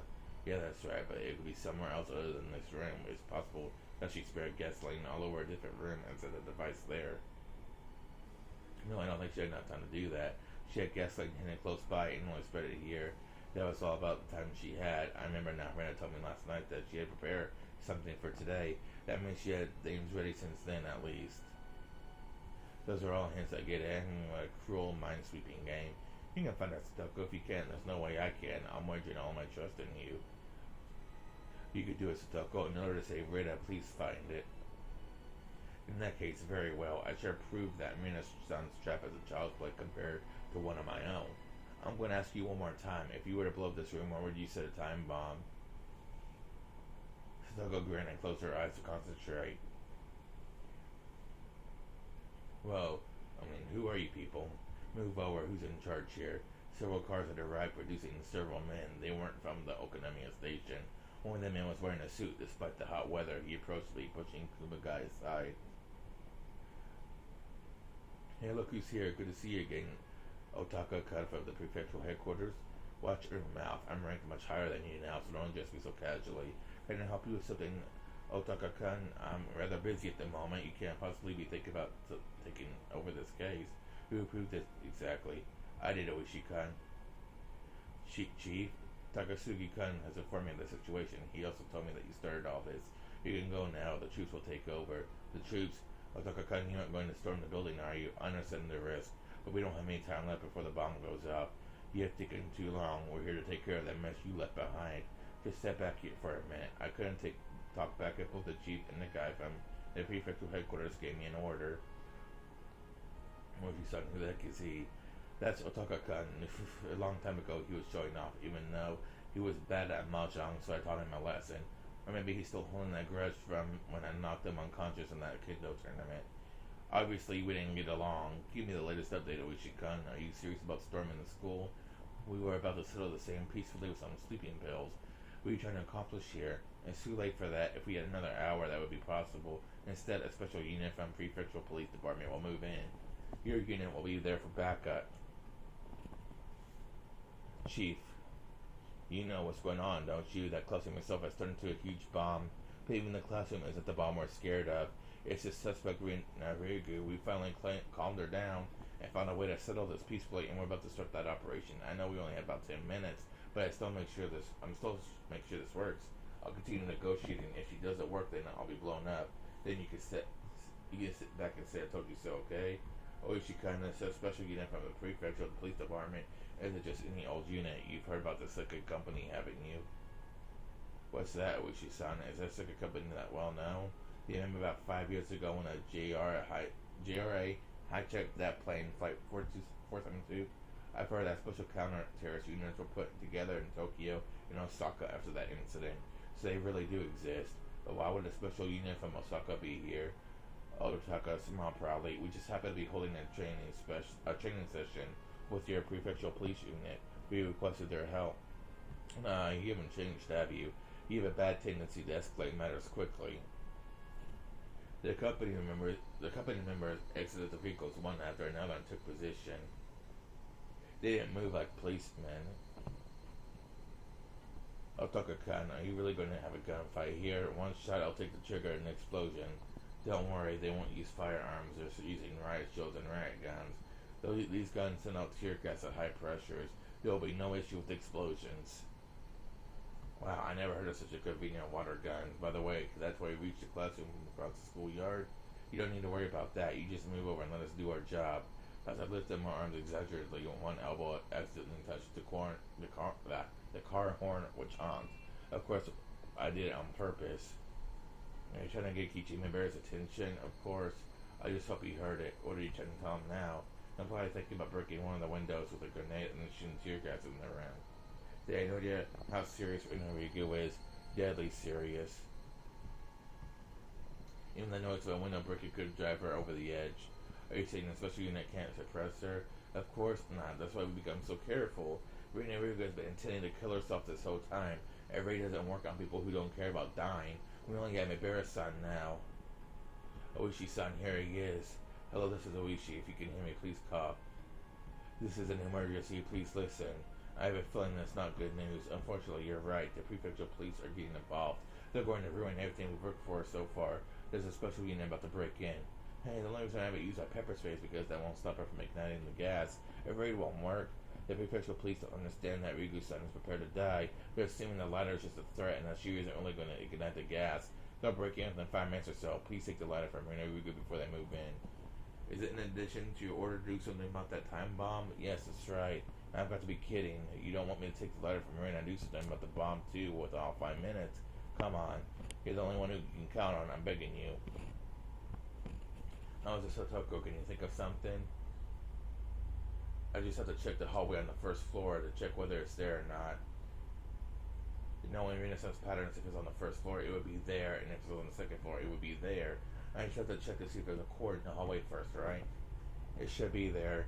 If Renaissance with a normal state of mind, I wouldn't know for certain, but with her being like this, I really cannot figure out her thought pattern right now. Okay, I'll do something. We don't even have to think about it. I'll look into those two options myself. I don't want another tragedy. You demons down in hell. I bet you're just waiting for an amusing ending to unfold while eating some popcorn. I won't let that happen. I'm going to change everything. And I'm going to make you pick your popcorn off the floor. I spoke to her now. She continued on the story about the aliens. Yeah, what is it? What's the matter, Kichi-kun? Hey, didn't you hear something just now? Rena went quiet and looked around. Rena had become totally paranoid about everything. Once you became worried, she couldn't ignore it. Really? Are you sure, Kichi-kun? Yeah, I'm sure I heard something. I knew she'd wait to check it herself, but she really couldn't leave the room for something like that. So in that case, she'd ask me to check it for her. Rena must be thinking about the same thing. Kichi-kun, can you go check? Rena gave me an order with a fake smile on her lips. Yeah, okay. Rena watched me go into the hallway. As I did, she spoke to me. Don't make me angry, okay? Trust me, I'm your friend. Yeah, I trust you, so don't betray me, okay? After being freed from Rena, I looked for a quarter in a hurry. I didn't even have 5 minutes. The office probably had more outlets than anywhere else. I headed for the teacher's office. Shit, what were the outlets? Unlike light switches, outlets couldn't always be found near entrances. Damn it, why did the clock at the teacher's office have to make such a loud ticking noise? Don't worry, Kichi-kun. We'll find it. Rena-san would, if I were Rena-san. If Rena-san were even more mistrustful than usual, why would she set the trap? Chef expert like myself ought to be able to discern that. What's this? I saw a plug insert into the unit under the principal's desk, and I saw a cord extending under the door to the reception room. There shouldn't have been any reason why a cord had to be extended into that room. The reception room had an outlet of its own. I tiptoed over to the reception room and opened the door. Squeak! The door squeaked as I crept open a little. I poked my head inside the reception room. I saw the suspicious cord crossing the room, extending under the door to the hallway. I followed the cord through the reception room. I opened the door to the hallway, and the cord was extending to the storage closet.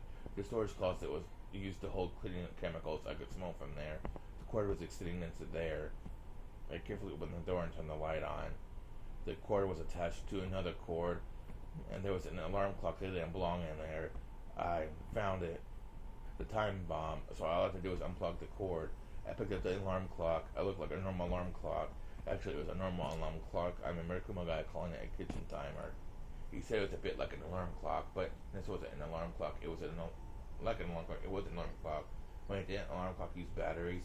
This alarm clock was a battery operated one too.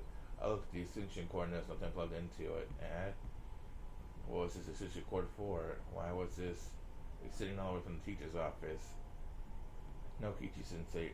Kichi-san, run. Shitoko, that's the wrong place. You've been tricked. A black shadow was covering me. I felt my body freeze. It was frozen so that I felt it was about to crack. I turned around slowly and saw someone holding a hatchet above their head. I dropped the alarm clock and made a noise as it hit the ground. Why did you follow the extension cord, and why did you have the alarm clock in your hands? Why did you? All the cells in my body were frozen. This was Rena's trap. Rena was suspicious of everyone, including me. This whole time she thought there was someone connected to the people outside. That was a trap to lure that person out. The only person outside knew about the time bomb. I was told about the whole thing, and so I followed the extension cord and picked up the alarm clock. How stupid of me.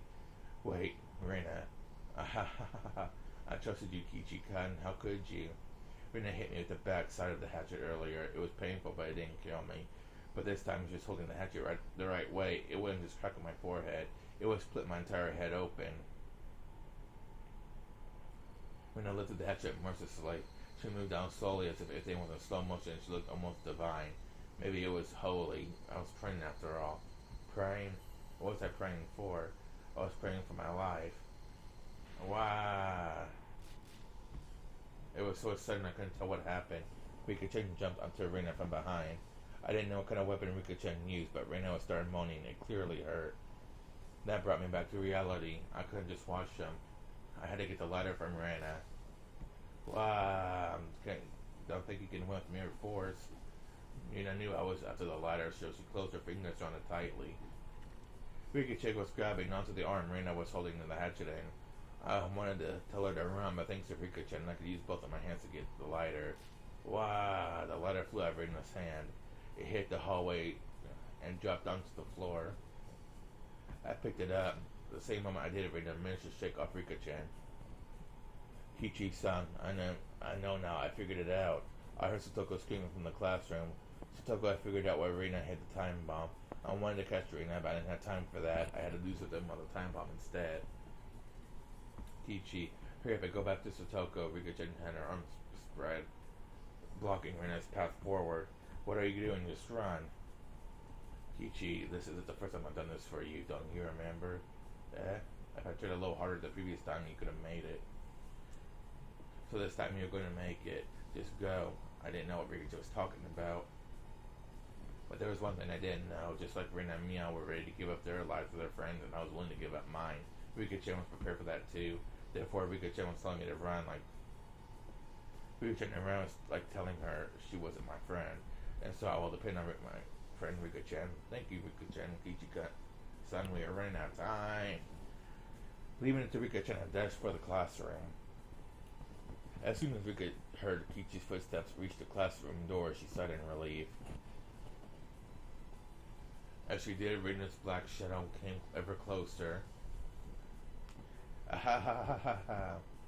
That's great, that's just great. This is a club activity, you know? You'll be killed for real. You'll be killed by an angry Rina. Ha ha ha ha ha. You're not afraid of me, are you? You're amazing, Rika-chan. Rika grabbed a mop as she ran from the storage closet. She picked up and held upside down like a spear. Rika-chan's stance told me that she was ready to fight. Rika didn't look like a little girl anymore. She looked so brave that Rina was even startled by it.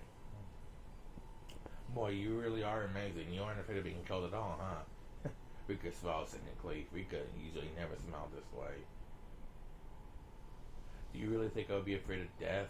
I've experienced several hundred deaths up until now. Why should I be afraid of all of a sudden? You aren't Rika-chan, are you? You're the one I met that night. Show yourself, alien. Where's the one real Rika-chan? The real Rika? She's right here. Nipa? Ah, the way you're looking down on me, that really is like Rika-chan. I get it. Ushiyama is an alien. The Fude family is descended from him, and therefore you are a descendant of aliens. I'll crack open your head and jack out all the parasites in your brain.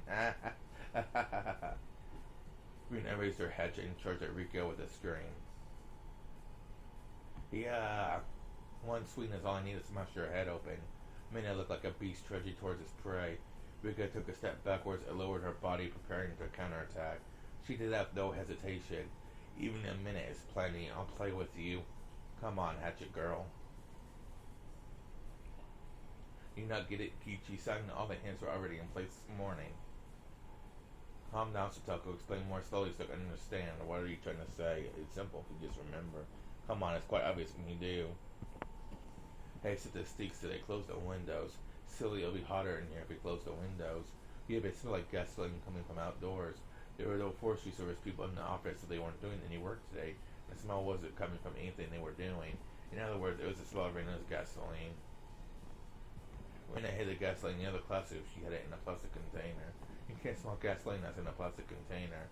So in other words, she had more gasoline ready than just in a container she used to spread it around the classroom. Where was the smell coming from? Was it coming from the outside? Vaporized gasoline is heavier than air. It stinks. There was another hint other than that. What? Her ball is missing. You hit it again, didn't you, Hojo? Why would I have such a stupid thing? If I was going to hide something, I'd hide it better than that. Kids who love to play with their balls never lose it. It should have been in the same place it always was. But it was gone, so that must mean that Rena used it for something. The gasoline was coming from above. A ball was missing, so maybe it was stuffed somewhere. Rena unblocked the drain with the ball and poured gasoline in the drain canal. Where? On the roof of the second floor. The drain canal extended along the roof of the second floor and then came straight down to the ground. If it was plugged and filled with gasoline, it was like a huge Molotov cocktail that extended from the ground to the roof of the second floor. Furthermore, the drain canal ran by the classroom windows. If the canal exploded, the classroom would explode too. Therefore, the time bomb must be. I bet she ran an extension cord out the second floor. It's on the rooftop. I picked up the pair of scissors and cut Satoko's bonds. By the way, how did Rika-chan free herself from the rope? I apologize for not being thin enough to slip out myself. I rubbed Satoko's forehead. Take care of the rest here. I'm going to go up to the roof. As I jumped out of the classroom, Satoko stopped me. Kichi-san, here. What is it? Something silver sailed through the air. Caught it. It was a metal bat. That's Nini's. Make sure you give it back to me, okay? Sure thing. Thanks, Satoko. The metal bat fit right in my palm. I didn't even feel its weight. It really eased my mind. The name Satoshi was written on the handle. This was the bat that belonged to Satoko's brother, Satoshi. He was a victim of last year's tragedy. You and I were the same. I won't let another tragedy take place. I'll treat this as a gift from you who is waiting in the wings. Let's rip apart the script of this demonic tragedy together. Let's go, Satoshi. As I tried to run up the stairs, I heard a loud noise coming from the hallway by the teacher's office. I saw Rika-chan rolling on the floor. Damn, Rika-chan, you held as long as you could. Damn it. If my body were 5 years older. You're next, Kichi-kan. Whoa, shit, I have to go. I have to go get to the rooftop. How did you figure it out? How did you? Still, I won't let you get up there. Rina's face looked unbelievably scary. And when she was ready to rip me apart, she caught me, and in that case, just try me. I jumped up the stairs, skipping every other step. I turned on the bug in my pocket. I didn't have time to put it in the earphones. As Reina flew up the stairs, her foot got caught on a jump rope. She tripped and the 3 buckets fell on her head. The result of Satoko's trap. Ow, ow, ow, ow. It was Satoko-chan, huh? Satoko leaned against the wall and waved her index finger in a mocking gesture. Oh. You were pretty good, but you were about 300 million light years too early to go up against a trap expert like me. Satoko-chan, light years are a unit of distance, not time. Smash! The 4th bucket hit Satoko on the head. I could G up to the rooftop. Rina ignored Satoko and ran after me. Oh, Soichi-san, I did it. I got the lighter. I know where the time bomb is. It's on the rooftop in the drain canal. I'm headed up there now. Oishi-san, is that it? Oishi grabbed a pair of binoculars from Kumagai and looked at the rain gutter on the rooftop. There was something like an alarm clock sitting there. The cord from the clock was extending into the second floor window. It was so obvious, but they didn't notice it until just then. Satoko was working hard to remove her classmate's restraints, but she couldn't do anything about the bike lock on Mion's neck. Just right now, everyone forget about me. That doesn't sound like Mion-san. Why not act like a club president even in a situation like this? All you have to do as our president is to give me an order to undo this lock, okay? Satoko reached for the back of her collar and produced a bent hairpin. Satoko opened the window and climbed into the windowsill and faced the bike lock that was restraining Mion. Everyone opened the curtains and windows and run, but class press, what about Mibera-san?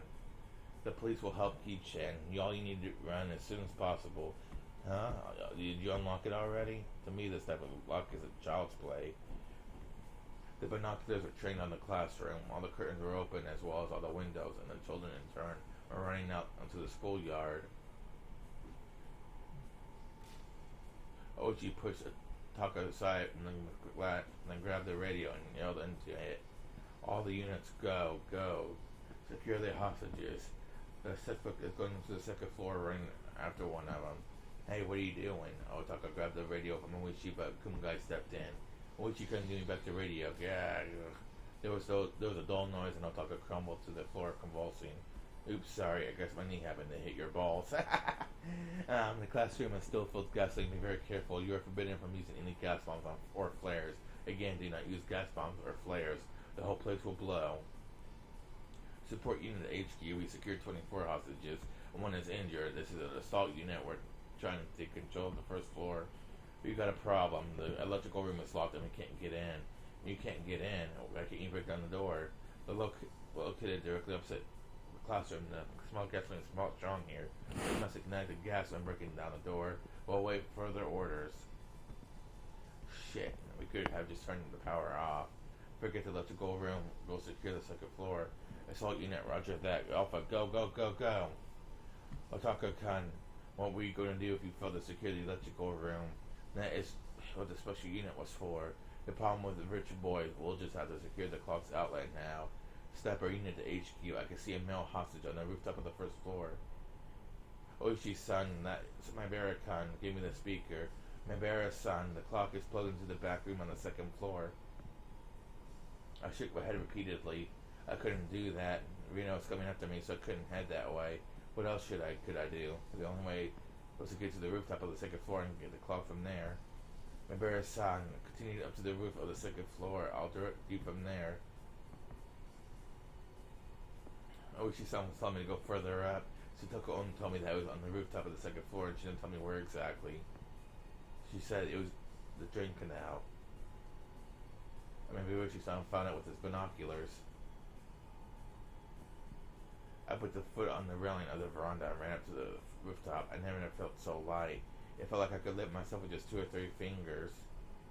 I said, keep going. It's at the furthest end of the drain pipe. You only have 30 seconds. 30 seconds would be plenty of time. I could get there in half of that. Over there. Was that it? Oh, it was. Stepping into HQ, I could see the suspect on the rooftop of the first floor.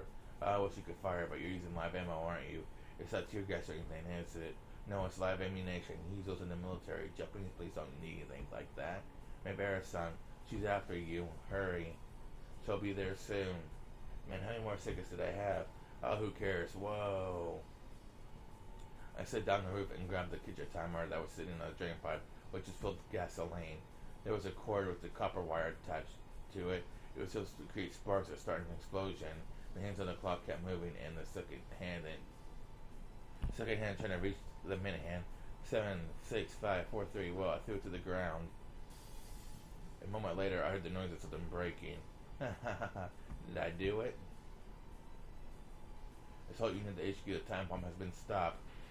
Yes! Oh, she said, we did it. We did it. Yeah. Mibara-san, good job. Kichi certainly made me nervous. Cutting it so close isn't elegant, you know. Not only policemen, but the children who were on their way to the ambulances raised their voice and cheer. Oichi-san, there's a message from the fire department. The second scene is so dangerous, so order all units to retreat immediately.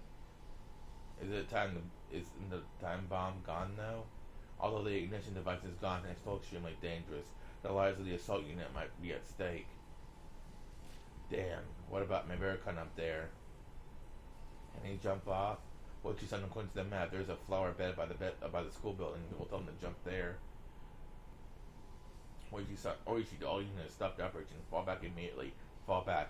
Alpha here, roger that. Beta here, roger that. Fall back, fall back. Can you hear me? Mibara-san, Rigu-san too. It's too dangerous to stay there. It might explode at any minute. There's a flower bed by the school building. Jump down there. A flower bed? Damn it, I can't see it from here. But it didn't sound like I had enough time to be looking for it. I noticed a white hand at the edge of the roof, followed by Rena's head. Rena slowly crawled to the rooftop. I waited for her there. Never thought you would find it. It was all for nothing. Rena scratched at her throat. That band-aid's peeled off and her throat started to bleed. It's game over, Rena. We were confronting each other on the rooftop of the second floor. This wasn't a club activity, but a real battle. Rena was glaring at me with hatred at first. But maybe because she had already given up, she started smiling wickedly. I heard the chorus of the Higurashi in the background as if to cool us down from the heat of the battle. I didn't think we needed their service yet, though. Yeah, if it was a board game, you'd have reached the goal and won, but this isn't a game. So this isn't a goal, it's a dead end. Shit, you don't give up, do you? You know, you really are strong. You never give up. You fight until the bitter end. You keep believing until that point, too. Praise like you won't make me happy now. Praise like that won't make me happy now. You ruined everything that I risked my life for, Kichi-kun. I was simply trying to protect our species from the aliens. You ruined it. If humans go extinct, it'll be your fault, Kichi-kun, and it will be recorded in history. I didn't mean to laugh, but I couldn't help it. My name wouldn't be written down in history books of the aliens as someone who destroyed the human species. Somehow that sounded kind of cool. Rena, no matter what you have to say, I won this game. I already won, and you just don't want to admit that's all. Yeah, maybe you're right, but maybe that's not how it works. A game doesn't end when there's a winner. It ends when there's a loser. That means for me, winning isn't enough. What do you mean? I tapped my shoulder with the metal bat, gesturing for Rena to come at me. I'm going to make you understand that you've lost. I won't run or hide. Do you know why? According to the rules of our club, we don't run from our enemies. I'll prove to you that you've already lost right now. Are you ready? Parasites and aliens, how stupid. Who would believe in things like that these days? I can only laugh. You never believed me in the first place, yet you pretended that you did. How dare you deceive me? I won't forgive you. I'll never forgive you. I don't care if you believe those things, but I would never believe in anything that's stupid. Well, if I did have to believe in anything like that, I would have believed in the buried treasures of the Tokugawa shogunate. But if you want me to believe, don't you remember our club rules? Whoever gets his victory is the correct one. There you go. Ren and I grinned at each other, and as we went around in circles on the rooftop, we both checked the distance between us. If you could take me down, I'll believe in your alien stories. I'm performing a mysterious dance every morning and night to call for UFOs to come and beam up livestock. But Raina, if I take you down, then I want you to be ready. I don't think you even need to think further than that. I don't think you do. You can never defeat me. Raina came at me with a heavy strike. I caught it easily with the metal bat. It looked like there were some sparks. This was finally getting interesting.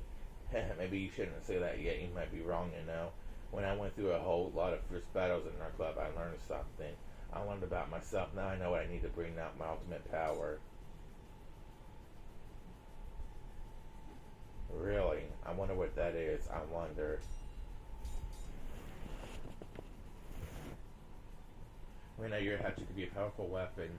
But my metal bat is as powerful as your hatchet. Sure it does. It doesn't have a blade, but it reaches farther and it's easy to handle. I won't be going for a defensive battle. I'm going to fight you face to face. I'm going to defeat you. I'm sure I'm stronger than you physically, but you're better at drawing out your true potential, Raina. In other words, we're equally matched. This is great. I won't need to hold back at all. So what are you going to do after you beat me? Take that and that and that. Well, I think I might have the upper hand. Huh? I'm just warming up. Just you wait and see. Wait, what do I do after I take you down? We both put a lot of chips on the pile. Prepare yourself for having to make a big payout. Aren't you counting your chickens before they've hatched? Your bluffing is just pathetic.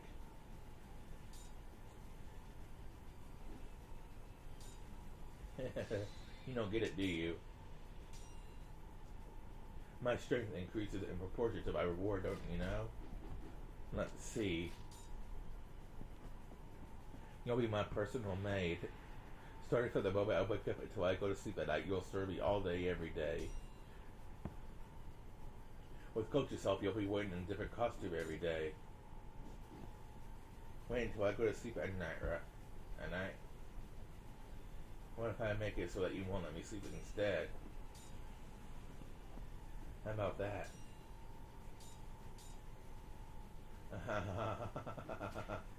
That's so lucky, Kichi-kun. No, thank you. Actually, I'll wait to make you my servant.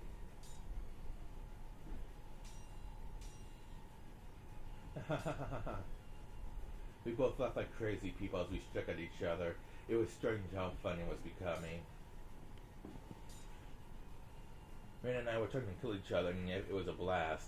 Sparks were flying. We could seriously get injured. If we fell off the rooftop, it would break our bones, yet this was so much fun. I've been mourning and crying all day today while Reina terrified me. How did all that turn into this? The two of us can't be serious even if we tried. Even if the sparks fly, we could only goof around. Too bad, that's not me. I like being elegant and graceful. You can have fun goofing around by yourself, Ichi-kun. Reina's next strike came at a strange angle, but I managed to deflect it.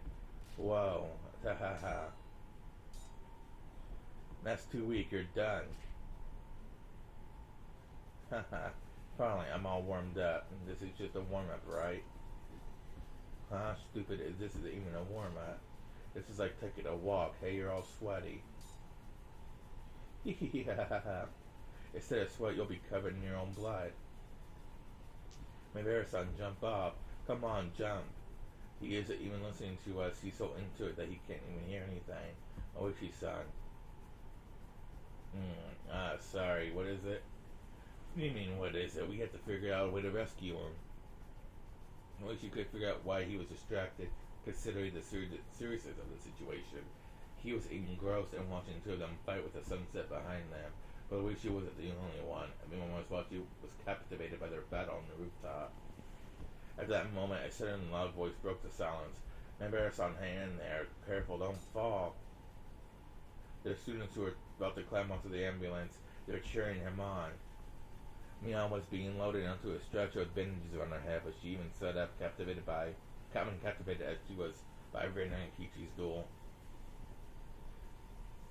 Our once happy days were supposed to have shattered due to a series of misunderstandings. They were supposed to be irretrievable, but, why? Why did I feel this way? This was such a close game, but it wouldn't be fun to stay in a stalemate forever.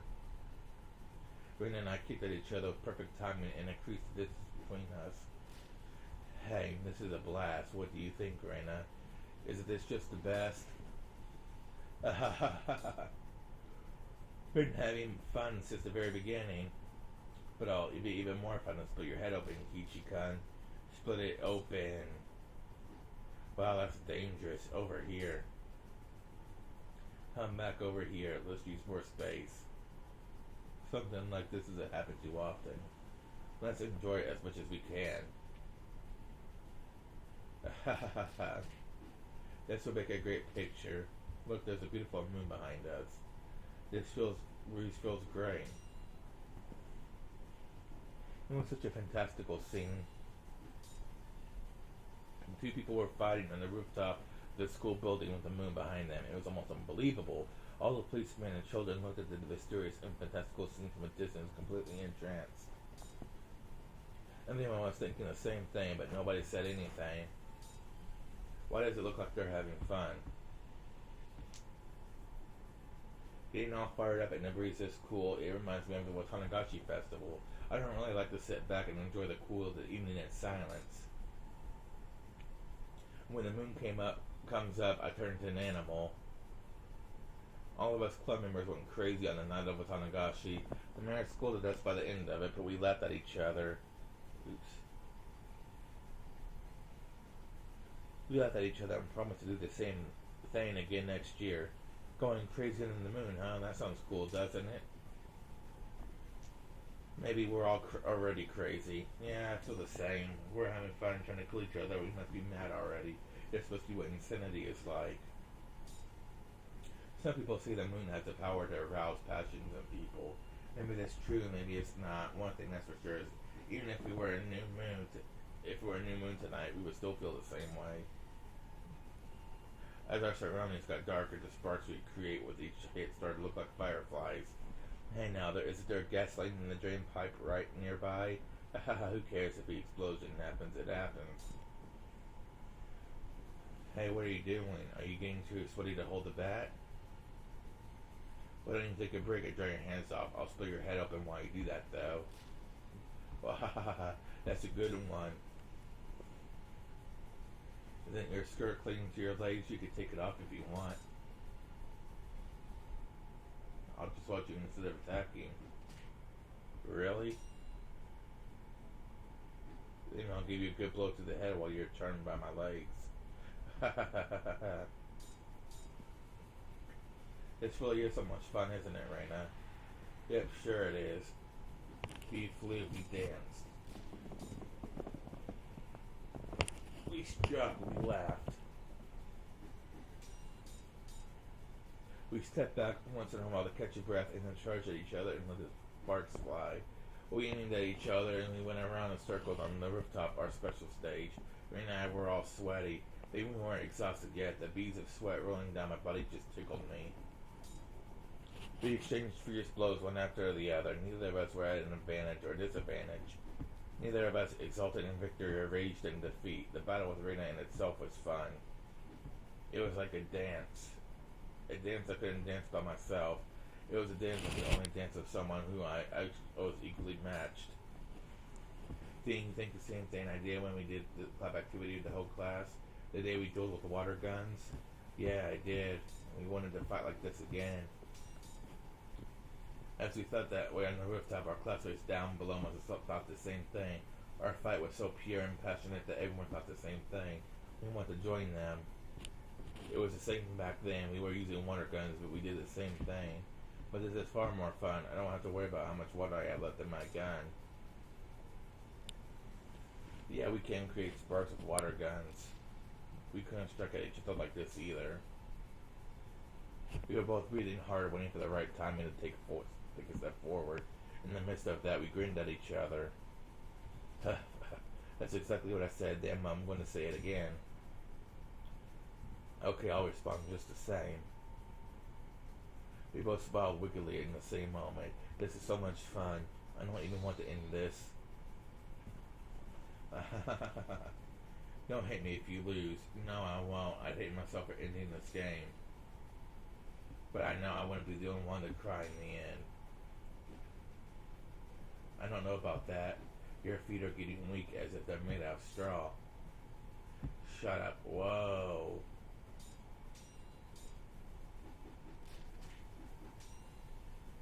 Everyone was captivated by our fight. They were swept up in our fight.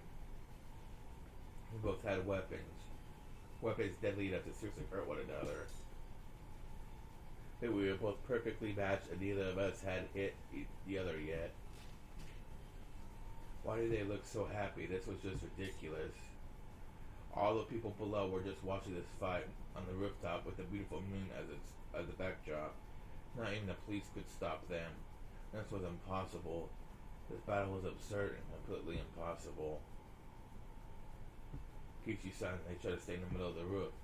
Use the height to your advantage. Satoko and some of our classmates cheered Kichi on, but some were cheering for Rina too. The dance was no longer a fight to the death. It was just a second round of water gun battle. A club activity is a club activity and a game was a game. This was just a second round so nobody would die. Even though they had real weapons, nobody thought they would get hurt. Rika was cheering, she was looking up at the rooftop. I've never seen anything like this before, Rika thought to herself. She thought Kishi could win, not just against Reina. Rika thought Kishi could even destroy the walls of the maze of tragedies that had no exit. What are the snipers doing? The suspect is trying to harm the hostage. Fire immediately.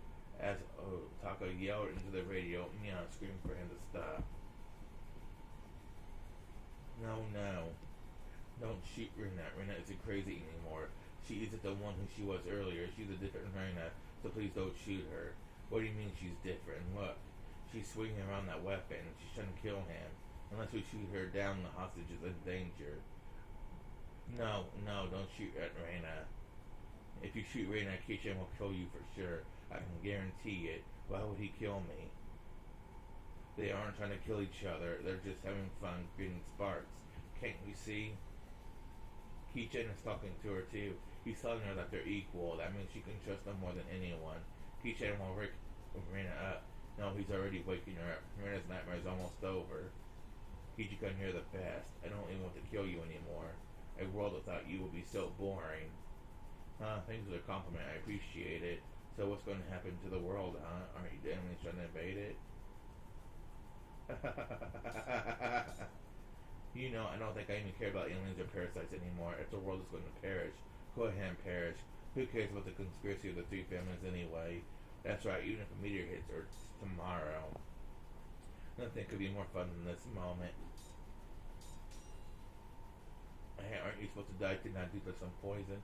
You sure you don't look like you only have a few hours left to live?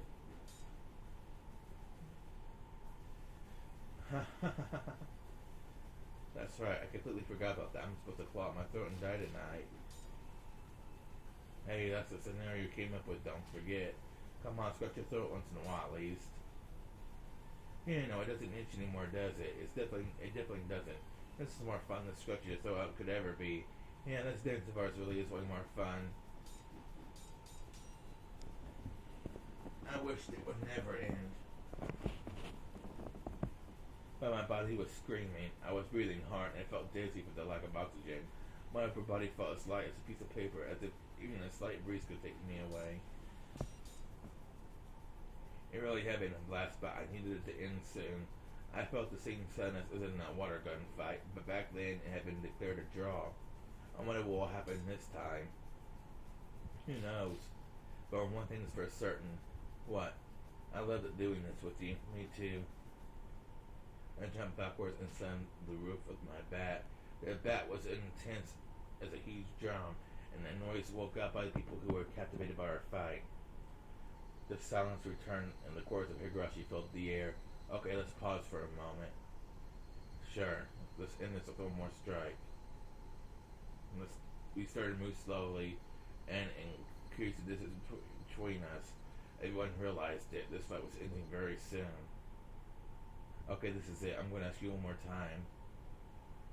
And what is it? Hey, you're paying attention on this, right? Isn't that why we're fighting? I did? Sorry, I forgot.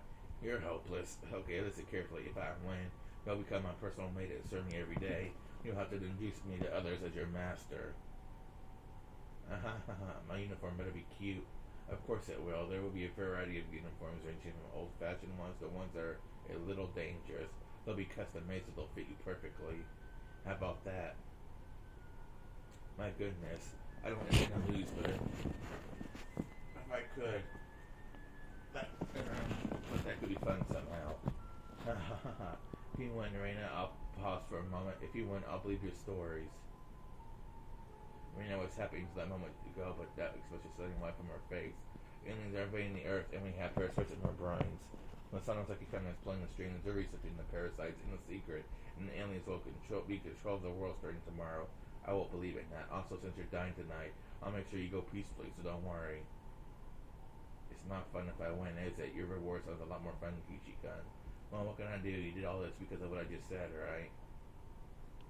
Yeah, I guess. Sorry, I almost forgot. Mina smiled sadly for a moment, but soon that expression was wiped off her face too. I'm going to win no matter what. I want my personal maid. Boo boo, it's not fun if I win. Then when do you want to change it? What do you want? Finally, Mina smiled happily again. The breeze dried our sweat. It was a good feeling. We no longer went crazy. Even with the moon out, we could finally enjoy the coolness of the evening. It would be nice if we could just lie down on our backs and gaze at the moon. Still smiling a little, Reina spoke. I want the same reward as yours, Kichi-kun. What? You want me to be your maid? That's something. You don't have to be my maid, but the rest is the same. I want you to say good morning to me every morning and good night every night. I want you to treat me well and let me play around all the time. I guess no matter who wins, we'll always be together. We'll be together, but the one who gets the special treatment is different. Why am I fighting with someone like I like so much? I don't know. Why are we on the rooftop? Why did we even come up here in the first place? I don't know. I kind of forgot. Maybe we're both airheads. That's why we floated up here. Yep, we're airhead buddies. We're buddies, alright. Well then, shall we get started? I don't want to cool down too much. Yeah, right. We better finish up before it gets too cold. We readied our weapons and took our stances. I was going to suggest that we stop this. I really was. I shook my head slowly. Now we have to finish this, otherwise it won't end. Our fight won't end. We can't quit. We have to bring it to an end.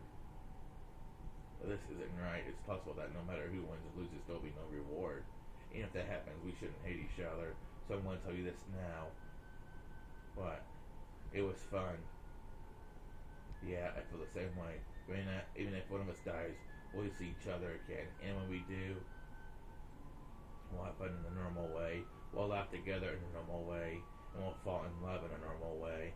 We won't doubt each other. We'll trust each other. And we'll meet again. Right? For sure, right? Yes, for sure.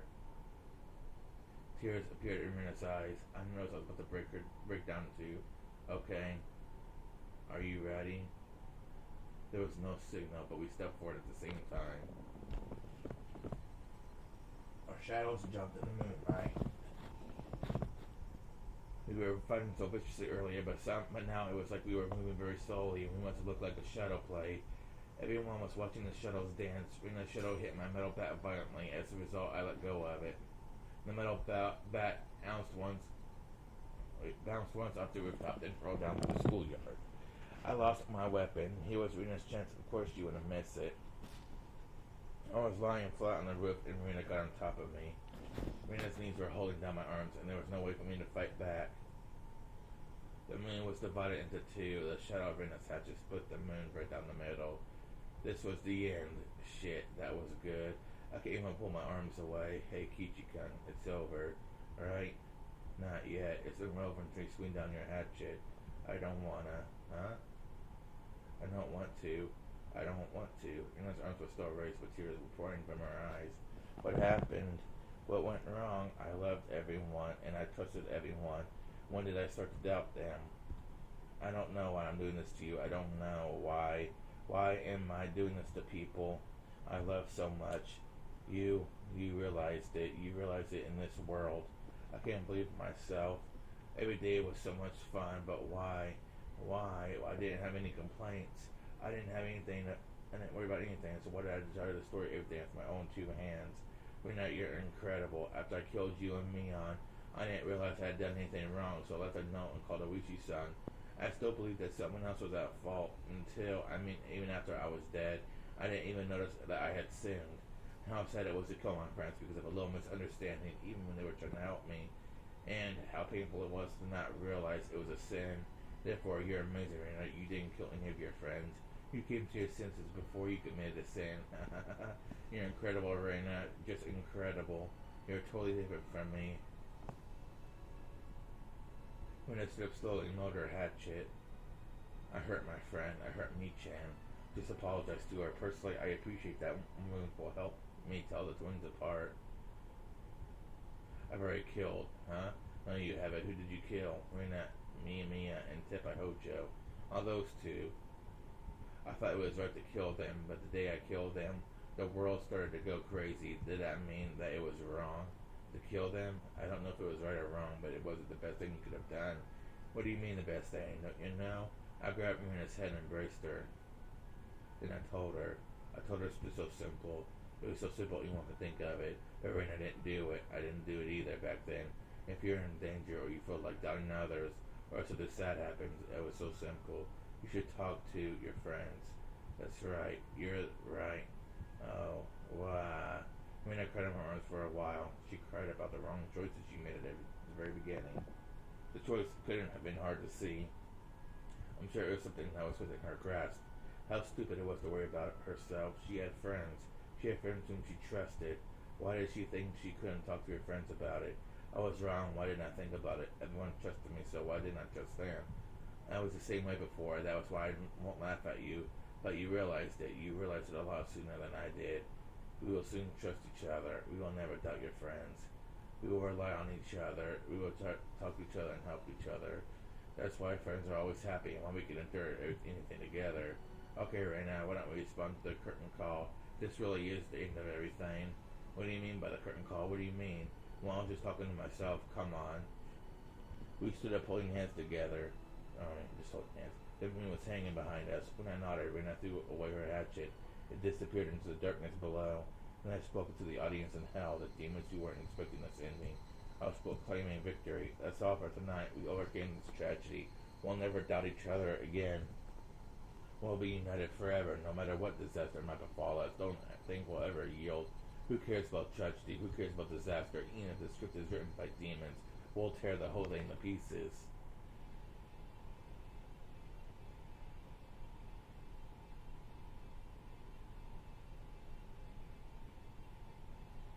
Okay, the incident at the forest survived in a field office in Hinamizawa.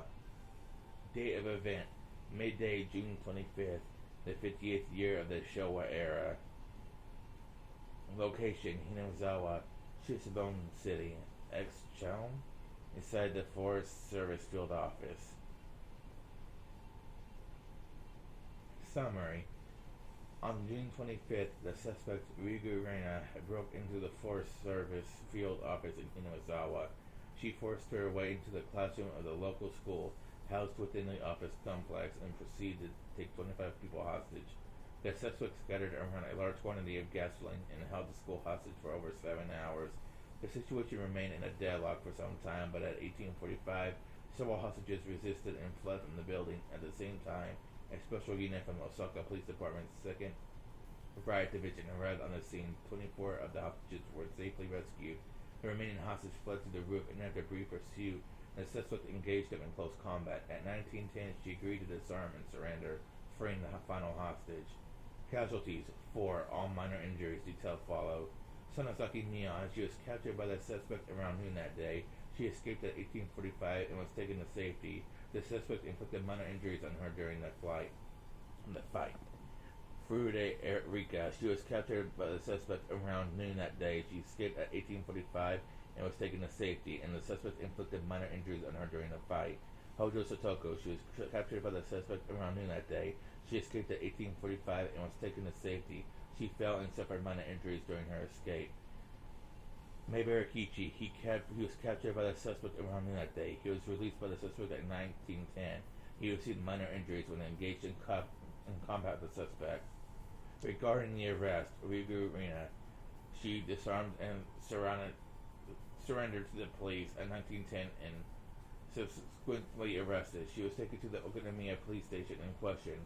She admitted to the outline given above. There has been some dispute about the accountability of the suspect during the crime, but after subjecting her to a psychiatric examination, the prosecution determined the suspect is fully accountable for her actions. The defense is in direct opposition to this and has submitted their own psychiatric examination report denying the suspect's accountability. The trial is currently in session.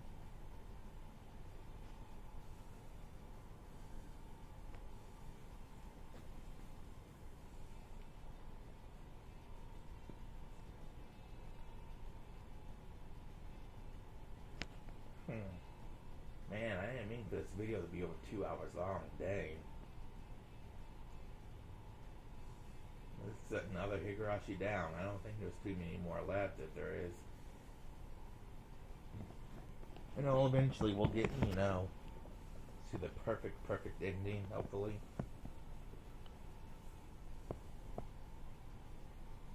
Higurashi. When they cry, Kai. So I'm assuming next handful of minutes is probably going to be stuff like credits, I guess. I don't want to press anything that make it go faster. So I don't want to skip it.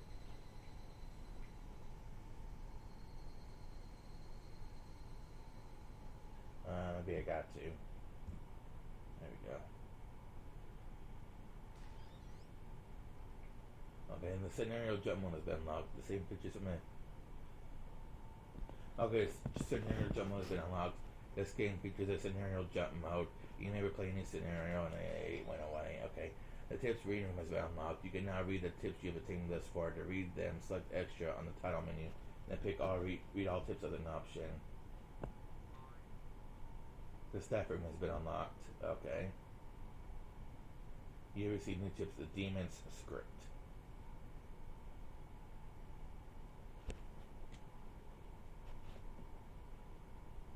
Okay, let's go ahead and read the, let's go find the Demon Script tip. That should be the last tip. If we can,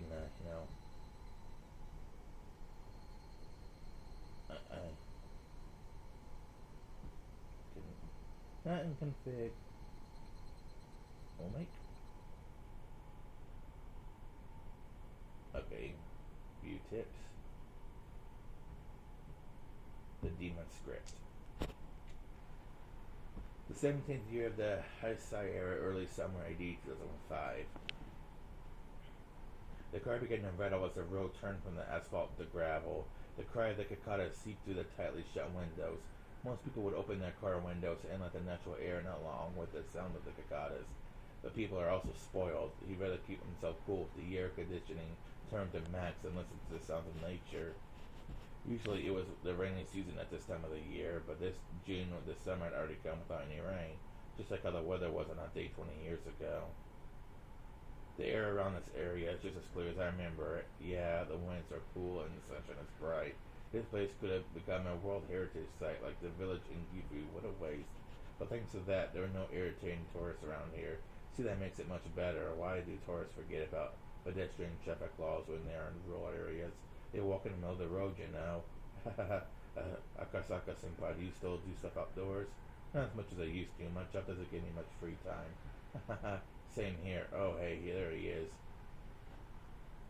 The other man noticed and waved his hand before anyone in the car could honk the horn. The man was a young fellow on a motorcycle with a big backpack on his shoulders. He looked like he was ready to go camping. Akasaka and his partner stepped out of the car and shook the hands of the young man. Captain, it's good to see you again. Yo, how you been doing lately? Well, I hope. You could take it easy today. This is Akasaka Sutoi. He took care of me back in college. Hello, my name is Akasaka. Oishi was supposed to come today, but he had to go for a medical checkup in the last minute. Anyway, it's a pleasure to meet you. It's an honor, sir. So, Akasaka Senpai, where should we go first? His name was Mamoru Akasaka. He was a veteran detective in Tokyo Metropolitan Police Department. Despite the fact that he was close to his retirement, he hadn't lost his clear instinct and sharp eyes at all. Those eyes show the confidence he built up through many risky experiences, and he had a well-built muscular body and a fearless aura. He must have fought against many violent criminals. His connection to Hinasawa went back almost 30 years, all the way to 1978. He was in the Public Safety Division in the Metropolitan Police Department. He came to Hinasawa to investigate the kidnapping case of the grandson of Inugai, the then Minister of Construction. There he met Oishi and Rika Furude. Rika Furude predicted her own death. Akasaka regretted for the rest of his life that he couldn't save that little girl from her fate. He saw the news of the great Hinasawa disaster on TV and met up with Oishi. They pledged to uncover the mystery of both of the cruel fate that fell upon the little girl and the series of mysterious deaths in Hinasawa. Unfortunately, Hinasawa was sold off for a long time. As a result, all Akasaka and Oishi could do for the past 20 years was publish the little information they gathered and ask for their readers to send their tips and clues. But recently, the seal on Hinasawa had finally been lifted. However, they couldn't come to Hinasawa until today due to Akasaka's busy work schedule and Oishi's poor health. In fact, Oishi was supposed to come with Akasaka, but he was called in for an emergency health checkup. The other two came along as Akasaka's juniors from university. One worked at the Crown SDF, and the other was his subordinate. They were assigned a mission of sealing off Hinasawa, so they were quite knowledgeable about the village. Akasaka took out a scrapbook from his bag. The corners of the scrapbooks were all dented, making it look very old. Akasaka flipped through the pages, stopped for a second, and let them know his first destination. Alright, please take me to the Onogafuchi swamp. No problem, right this way, sir. The young man got on his back and waited for the others to get back onto their car. They honked at each other to signal that they were ready, and the young man led the car to the swamp. Heading through the forest, they came to an open area where the ground was covered by concrete. There wasn't even a single drop of water in sight. All the water in the swamp had been replaced by concrete. That was what Onogafuchi swamp looked like now. There isn't even a single drop of water, let alone the swamp. I was told they sealed off the swamp right after the disaster. This place was already encased in concrete by the time I arrived here for my mission. Let's go down there and take a closer look. Akasaka got out of the car and walked to the center of the concrete-filled swamp. It wasn't a parking lot or a heliport. It was just a huge empty concrete space right in the middle of the forest. So this place is a place people was landing spot for UFOs. Really, I never heard of that. Well, that's what they write on the cult websites. They say this place is where our government met with aliens.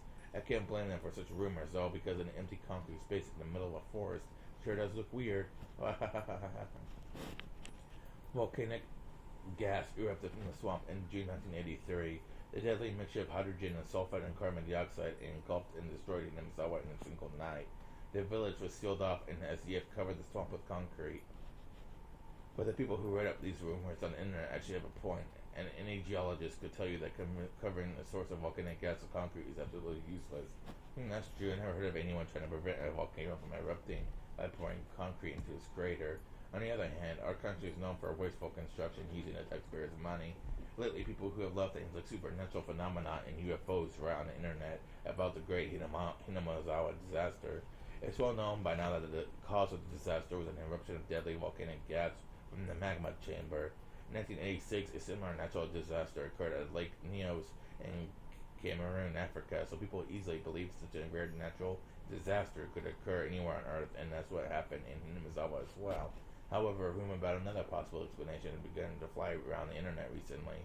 They say the disaster was a cover-up of the government and that it was actually a biochemical terrorist attack by aliens. Why has such a rumor began to spread now? They claim to back up the theory of the secret document known as File Number 34. Someone online named it File Number 34 for descriptive purposes, but the name spread and stuck since because it sounded like a government conspiracy. People loved it. It's unknown how or from where they obtained the documents, but they posted scans and pictures which were all ridiculous. Plus, more fake evidence was produced over time, so no the existence of such documents are in doubt. File number 34 deserves a bit more explanation. However, since it started on the internet, truths and lies were all mixed together, and has become more like an urban legend. So this is what I believe to be mostly true. File number 34 was a notebook written by a nurse named Mio Takano, who worked in a local clinic in Hinamizawa. File number 34 is most likely named after her. This woman was a researcher who studied the demon myth of Hinamizawa and tried to solve what it meant. The contents of the notebook state that she prophesied the great Hinamizawa disaster in 1983. According to her research, a UFO crash landed in Hinamizawa a long time ago and sunk into Onakafuchi Swamp. The UFO carried parasitic bacteria from space and they began to infect the locals. The infected villagers began to behave extremely violently, so much that they called so much they were fit for the word demon. Mio Takano insisted that this was the explanation for the myth about demons pouring out of the swamp. An alien who survived the crash realized that the Earthlings had gone crazy because of the bacteria he brought in, and he decided to show himself to the villagers to help them out. This is how Oyashiro-sama was born.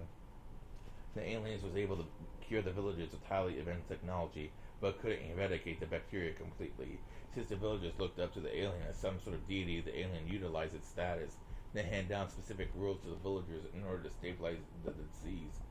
The bacteria took a lot liking to Hinamizawa's habitat, so when they carried the disease left in Hinamizawa, their symptoms would re-emerge. Therefore, the alien made a rule to not leave the village. This leads on the legend of the transcendence of Onakafuchi.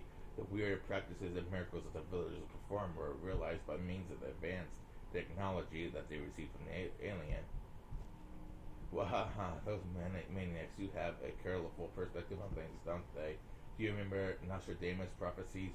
People said that the world was going to end in 1999, but nothing happened in July, and people acted like they didn't even know about it.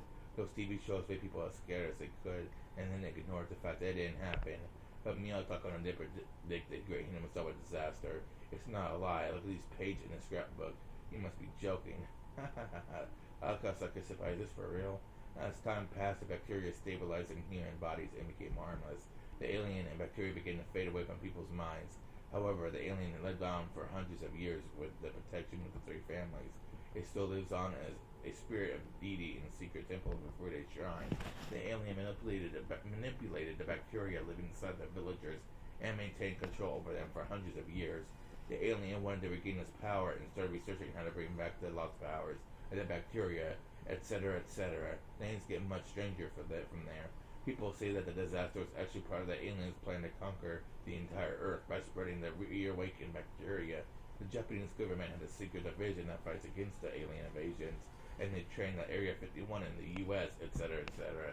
And they moved in to stop the invasion by selling off their entire village, and they killed all the residents by using toxic gas. Hey, there's a movie that's just like that. Some black guy is the lead character. What's its title? Am I something? Yeah, I know. It's too crazy to be real. They're talking about Men in Black, probably. Right after this bunch of bull, Takano was mysteriously murdered in June 1983. Right before her death, she gave the scrapbook to a girl as if she knew she was going to die very soon. That girl is known as Girl A. Some guy who investigated the case was able to track it down to a girl named Rina Rugu, so now it's known that Rina Rugu theory on the internet. Rina Rugu inherited Takano's morals by means of the scrapbooks. She tried to fight against the planned invasion by holding a school hostage and demanding the local police uncover the aliens' plot. Of course, no one believed her and they assumed she was in a state of paranoia. Back then, people assumed that Rina Rugu took Takano's delusions seriously and was motivated to commit a poorly executed crime. When she held the school hostage, Rina Rugu told the local police that the alien was controlling the three families and that was plotting bioterrorism on a massive scale. And the very next day, the Great Hinazawa disaster occurred. You gotta be kidding. Couldn't it just be a coincidence? I don't know. According to people who believe it's just a coincidence, there are many inconsistencies in the SDF's immediate sailing out operation. Filling a swamp with concrete is one example. Several of the SDF soldiers on duty at the time testified that some people were conducting secret investigations outside the usual geological survey before the area was closed off. Of course, those who think it's just a coincidence say that researchers simply took precautionary measures to keep unauthorized people out of the area. I don't agree with the latter people. People also question why they sealed off their village for such a long time. After its volcanic gas eruption, Miyake Island was sealed off for 4 to 5 years. What happened in Himisawa was an exceptionally rare natural disaster, yet it was sealed off for over 20 years. I heard that the residents of Miyake Island returned to their home island faster than it was originally intended, because they requested it so strongly. But in the case of Himisawa, there were no residents alive who wished to return in the first place. Perhaps the government took their time until they were absolutely certain it was safe. How about this one? The SDF members who were on a mission to seal off Himisawa had their blood samples taken. Periodically, some of them were discharged from the mission without any explanation after the results came back. Some believe they were using the members of the SDF as human test subjects to see if they got infected or not. I think they were just checking up on the members' health conditions since they were in an area where the gas disaster occurred. Besides normal business, they also take annual physical checkups when they have blood samples taken there as well. Yeah, I understand your point too, but I have another interesting theory. There are some people who believe that there was no gas emitted during the so-called Great Hinazawa disaster. No volcanic gas? What does that mean? Basically, what they're saying is that there was no volcanic gas and it was some sort of government cover-up. It was like in the Spielberg movie, where the humans make contact with UFOs. See, that's exactly how maniacs always explain things. What kind of basis do they have to say there was no volcanic gas emission? Well, a bunch of those maniacs came to Himisawa as soon as the seal was lifted. According to them, the hydrogen sulfide in the volcanic gas should have caused some corrosion of metallic objects and major damage to wildlife. However, they found no such signs of disruption, which is the claim that there was no volcanic gas to begin with. But this village was abandoned for 20 years. I doubt that they could find anything anyway. Well, that's the thing with the internet. You can't believe anything you read on it. Akasaka-senpai, please don't tell me you're buying these stories. At first I didn't, but lately I begin to think that there might be some truth to them. You believe in UFOs? Oh, come on. Well, what if the scrapbook is the real file, number 34? The scrapbook is the one that Rina Rugu possessed when she took the school hostage on June 25th, 1983. It was assumed to be lost during the confusion of the disaster, but Oichi-san's old friend was able to locate it in an evidence storage at the prefectural police headquarters. Back then, Oichi thought Rina Rugu was delusional, but after reading this again after the Great Hinazawa disaster, some of the contents seemed to hold vital clues. It's not the alien part that he was interested in, but her theory that an endemic disease of the parasitic microbes in Himisawa was responsible for the curse of Oishio-sama. Of course, there's no proof that such microbes existed, so it still remains at a theoretical level. Oishi-san says the three families might have been researching how to bring back the original deadlier microbe in order to revive the religious devotion the villagers used to have. The Great Hinazawa disaster could be an experiment that went wrong. The theory is also based on the theories that Messi found on the internet. The village's cleaning chief doctor died mysteriously right before the Great Hinazawa disaster. A girl, Rika Furude, was brutally murdered on the night Rina Rugu took the school hostage. There could have been an underground research lab beneath the village clinic, and Dr. Ari could have been forced to do microbiological research, but he couldn't live with his own sins and committed suicide. Rika Furude could have been brutally murdered in a sacrifice or some sort of ritual ceremony in the name of Oishio-sama's survival. However, their experiment went wrong. Instead of the microbes being parasitic in villagers, they became killer virus, and they exterminated the entire village in one night. It's obvious that it was a simple gas disaster. We can ignore the fact that one girl predicted a bioterrorist attack right before the disaster and that several villagers died mysteriously, including Neil Takano himself, who wrote all about that in a scrapbook. It doesn't sound right to say that the Great Hinazawa disaster was an unpredicted and coincidental natural disaster. When you read this file number 34, it's obvious. So you're saying that the Great Hinazawa disaster wasn't a rare natural disaster, but that it was in fact an act of bioterrorism by some cultists? In the modern era, everyone in Japan knows about the shocking incidents where a doomsday cult created a nerve gas, sarin, and unleashed it for the purpose of mass murder. But in the 80s, you have the idea of a single cult being able to carry out such an act of terrorism didn't even cross our minds. Some also whispered that the SDF kept the area sealed for so long so they could study some lethal virus, but I'm not convinced. At least the story sounds more convincing than the one with aliens and UFOs. That idea of cultists and domestic terrorism sounds more rational. Maybe there really was a UFO crash that landed, but Renerigu took the school hostage. One of our demands to the police was to have them pull out the wreckage of the UFO from the Noguchi swamp. That's ridiculous. Well, even if I wanted to make sure if it's ridiculous and not look at it, the swamp is full of concrete, several meters thick, and there's no way we could check. This is all because of that ridiculous construction that doesn't have anything to do with preventing volcanic gas. Well, then the only way to prove Akasaka Senpai's theory would be to find the survivor of Hinamizawa and try to find that microbe in him or her. Sadly, that's almost impossible. After the Great Hinamizawa disaster, some survivors were subject to a witch hunt, so even if there were any survivors, they won't tell you that they're from this area.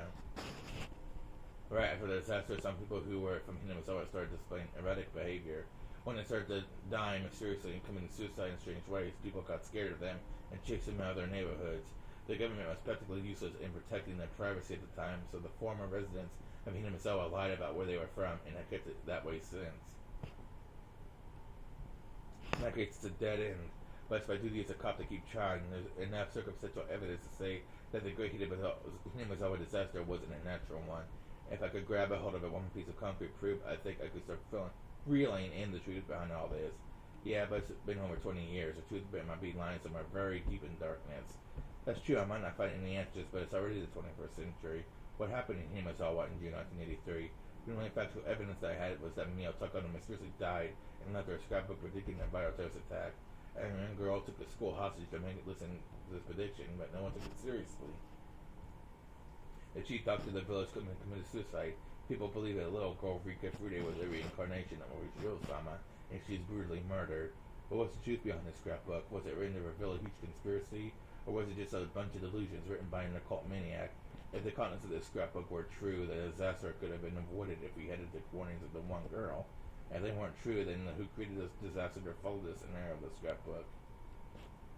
After the sarin nerve gas incident, the words mind control came in the spotlight. In contrast to brainwashing, which can easily force a person to commit certain acts in short term, mind control takes a long time to gradually make a person believe that he or she must do is the right thing and act upon as if it was her or her own ideas. It's form of character alteration, which is far more serious than brainwashing. The cult behind the sarin gas incident might induce fear and anxiety, and its members might remember serious revelations of doomsday at the same time. They order them to do certain things as a means of salvation and had them do it voluntarily. The formula was quite similar to how Renerigu became a puppet of file number 34. So does that mean that Renerigu was mind controlled by someone? Does that mean that the cult that mind controller tried to cause the end of the world in order to increase the credibility of her teachings, just like the other cult did? Would that make file number 34 some sort of religious textbook for them? When I lose my grip on what's true and what's not, it sometimes makes me feel like someone might be laughing in amusement at this disaster. The scrapbook was like a script. It was a script for a tragedy that takes the lives of thousands of villagers on one night. It was a script for demons who left at the loss of human life. Someone wrote that script. Someone performed it. Someone watched the show and laughed. Damn it, what the hell happened to Hinamizawa in June 1983? So, it doesn't look like we're ever going to get a happy ending whatsoever this time around. I guess we're going to find out next time. I think someone said there's at least 2 more main games, but I'm not really sure how many more there really are. You know, they said there's 2 more main ones, and then a bunch of like remakes and side stories, and I don't know. It's really complicated, but as long as they keep getting released on Steam, I might keep doing them until the very end, no matter how long it takes. Okay, let's go and talk to the guy in the staff room. because there's a Steam achievement for doing this. Hello, my name is Ryukishi07. I hope you enjoy playing Higurashi when they cry how, Chapter 6, the Tsumihoroboshi. There are several things I want to write in this chapter, but I'd like to talk about one of them here. It's about the denial of murder. This is something I had to write sooner or later, since this is a novel about serial murders. There are two means that youngsters in particular use these days to solve problems, which are murder and suicide. When we feel stressed, we choose to either get rid of the source of distress or to get away from it. Let's say you're bullied by a kid at school. You have two ways to solve the problem. You can choose either to get rid of the kid from your current environment, or you can get away from the environment itself. Usually bullies are stronger and have their underlings, so you can't stand a chance to get rid of them. It's also not easy to switch classes or to quit school, so you can't easily get away from the situation.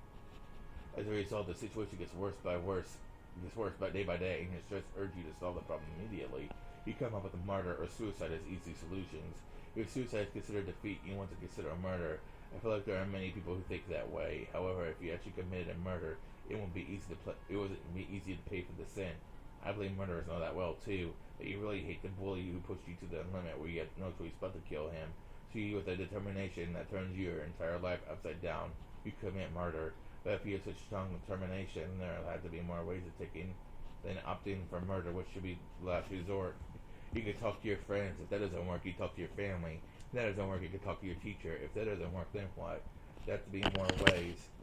If you give the determination to give up on your life by committing murder, there have to be more ways. Our modern era is better than any era before. There are many hotlines that you can call to talk to someone. And if you don't have any friends or family, there are many places you can go for help. The people who will answer the phone are amateurs. They're volunteers, but they're also veterans who have worked as social workers or juvenile counselors for a long time. I can assure you that they have more social experience and passion than your parents do. People who work to help people who are for free can't be bad people. If you feel like you have no choice but to kill the bully or a hotline, or you have no choice but to kill the bully or commit suicide, please call those hotlines. People who think it's useless to talk to others usually haven't really talked to anyone but have the courage to call. There will be someone you can completely rely on at the other end of the line. Don't keep it to yourself. Talk to somebody. Ryukishi07 wrote such a long story just to tell you this. He must be a very poor writer. So Ryukishi07 wants to talk to you all rather than worrying all by himself. How could I write even more entertaining stories? C07 expansion Ryukishi07.